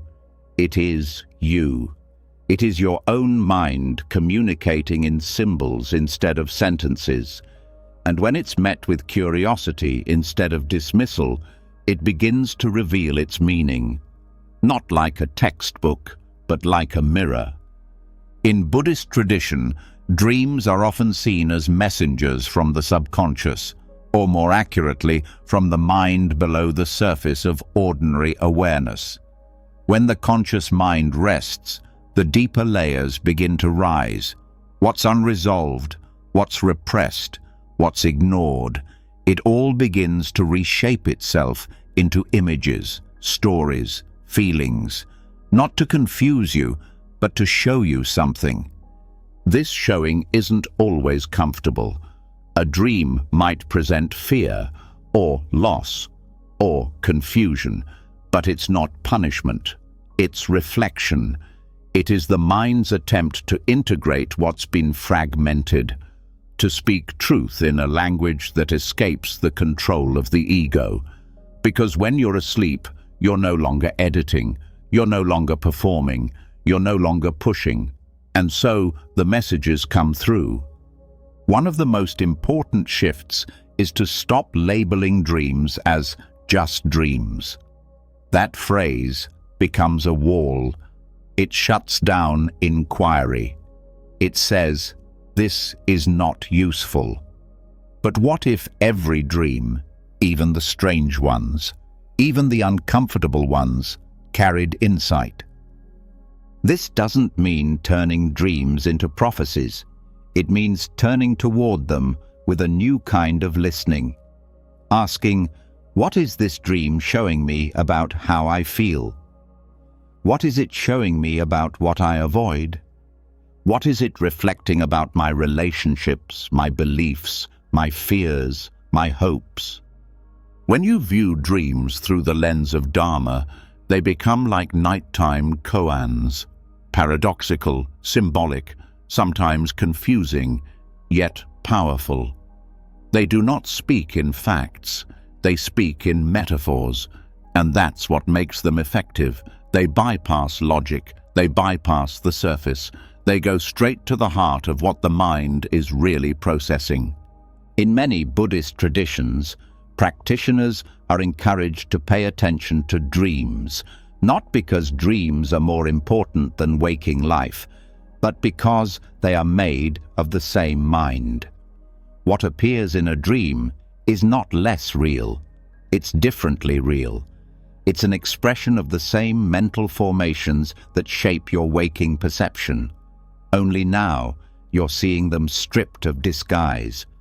This makes dreams powerful allies in understanding karma.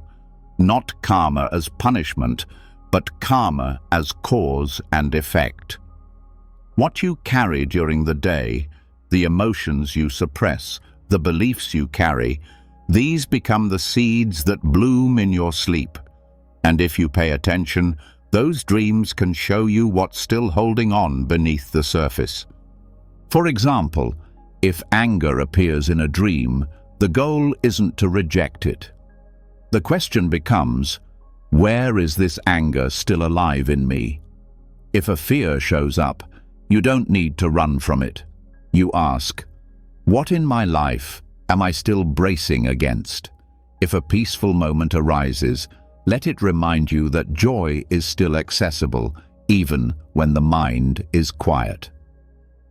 Dreams can also reveal attachments, the clinging to outcomes, the fear of letting go, the identity the mind won't release.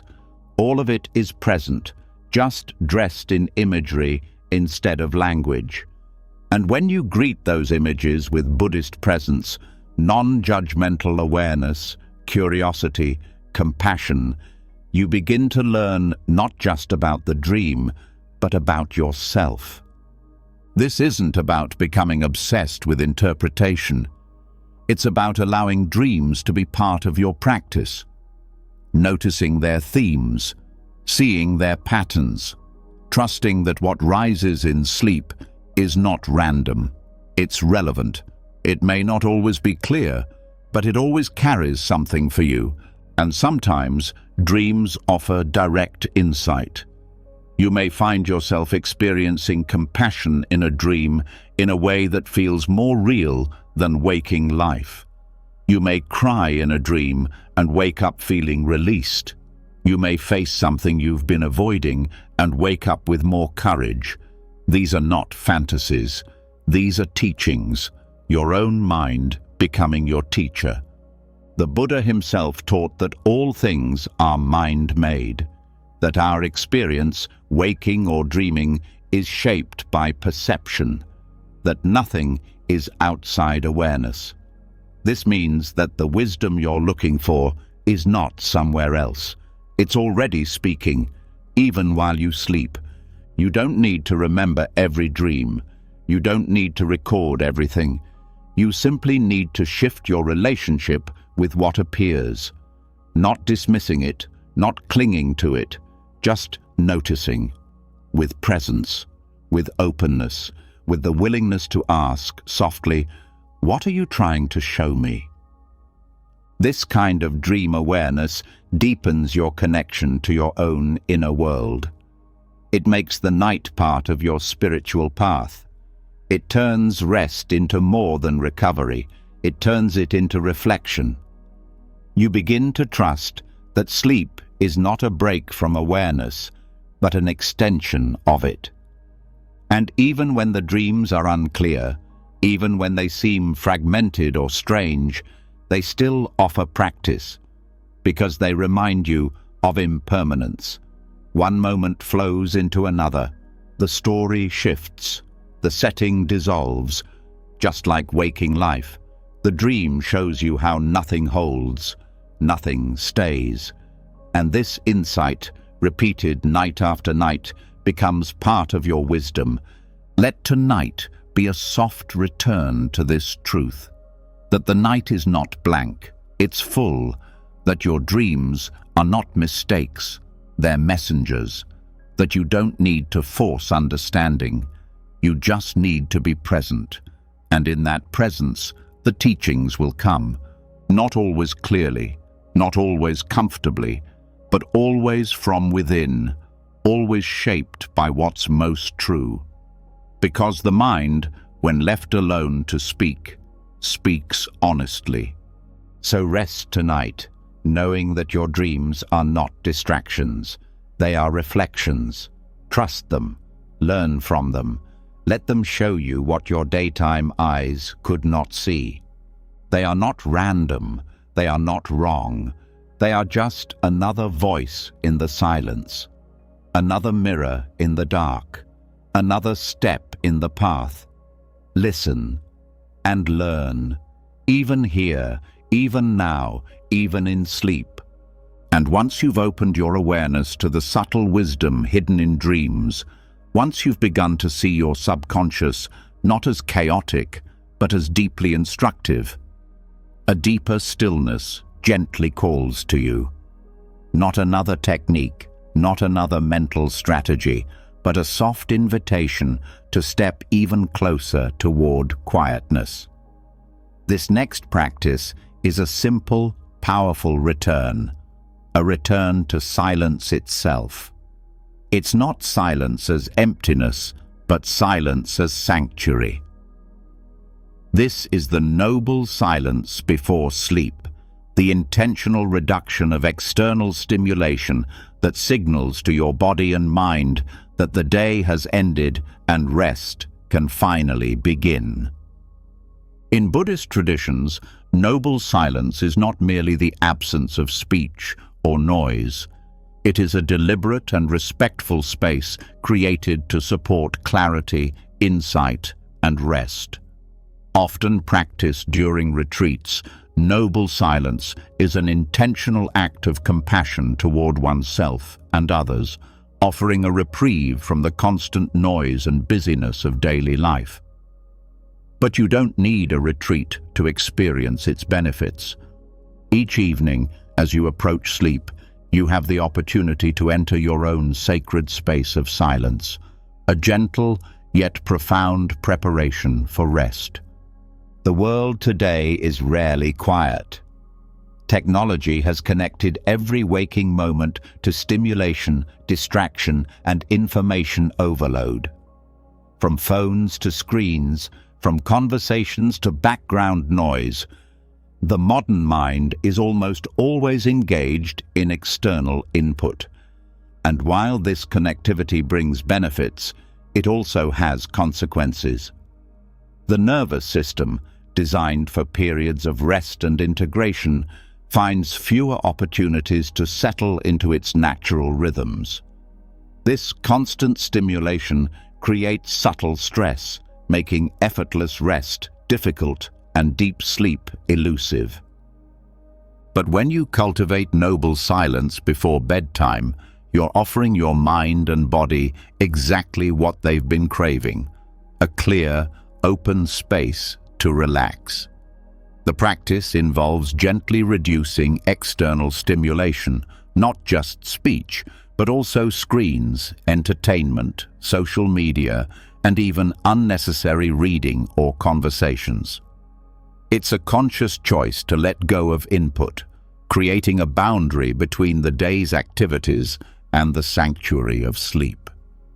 This choice is not a restriction, it's an offering, one rooted in deep compassion. By consciously limiting external noise, you give your nervous system permission to unwind without interruption. When external noise subsides, internal chatter gradually follows. Without constant new information, the mind naturally slows down, the body relaxes, and your breath deepens. Noble silence isn't forced. It's a gentle release, a compassionate decision to stop adding fuel to the fires of mental activity. The power of noble silence comes from its simplicity. It doesn't require perfect conditions or prolonged practice. It can begin by dedicating the final hour of your day to quiet reflection and calm presence. This hour becomes a bridge between waking and sleeping, between doing and simply being. As you reduce external input, your internal landscape changes. Thoughts that once shouted become whispers. Concerns become less urgent.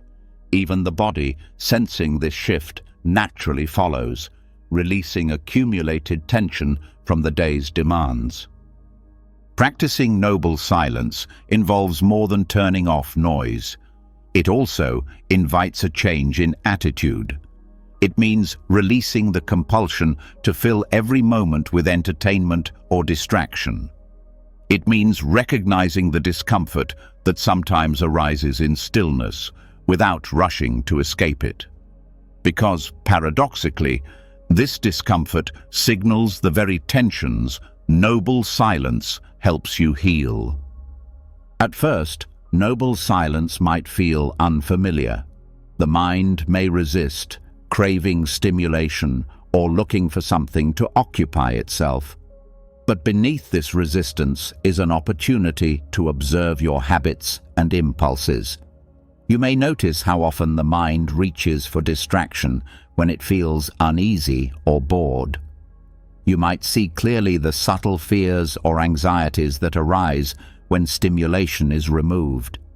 Noble silence doesn't hide these insights.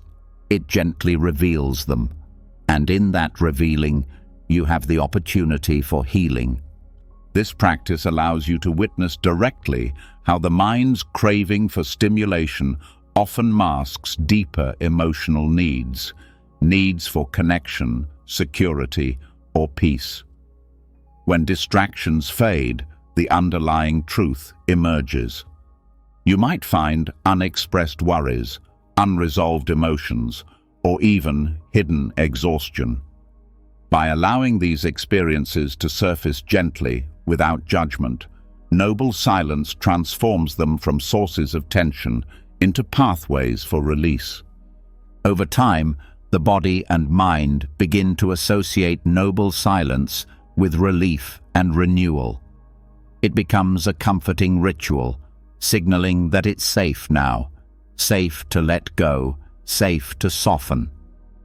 The nervous system, recognizing this quiet routine, responds naturally by lowering stress hormones, slowing the heart rate, and easing muscular tension. Gradually, the practice of noble silence becomes embedded in your biological rhythms, effortlessly preparing your body for deep and restorative sleep. This silence is noble precisely because it respects your need for space and healing. It isn't a mere absence of noise, it's the presence of respect. Respect for the body's wisdom, respect for the mind's natural capacity to settle, and respect for the soul's quiet need to reconnect with itself. In noble silence, you are not deprived. You're gently replenished. And as you regularly practice noble silence before sleep, you begin to notice its benefits extending into your waking life. Your mind becomes calmer, clearer, more balanced. Decisions become easier. Emotions become less reactive. You begin to carry the quiet strength of noble silence into your daily interactions, discovering an inner stability that external noise can't disturb. On nights when your mind feels busy, noble silence offers a comforting structure. Instead of endlessly wrestling with anxious thoughts or planning for tomorrow, you simply return to silence. Instead of trying to fix the mind, you gently withdraw the fuel it uses to spin. Overthinking relies on stimulation. Without it, thoughts naturally quiet down. The simplicity of noble silence offers no drama or complexity for the mind to grasp onto, so the internal chatter naturally softens and peace quietly takes its place. Over time, noble silence builds a kind of spiritual muscle, a capacity for stillness and deep listening that stays with you beyond bedtime. It helps you distinguish between real problems and imagined concerns. It teaches you the value of gentle self-awareness. It reminds you that rest isn't something you fight for, but something you allow by simply removing unnecessary obstacles. This practice doesn't require elaborate preparation. Just gently set a boundary around the final hour before bed. Step back from screens.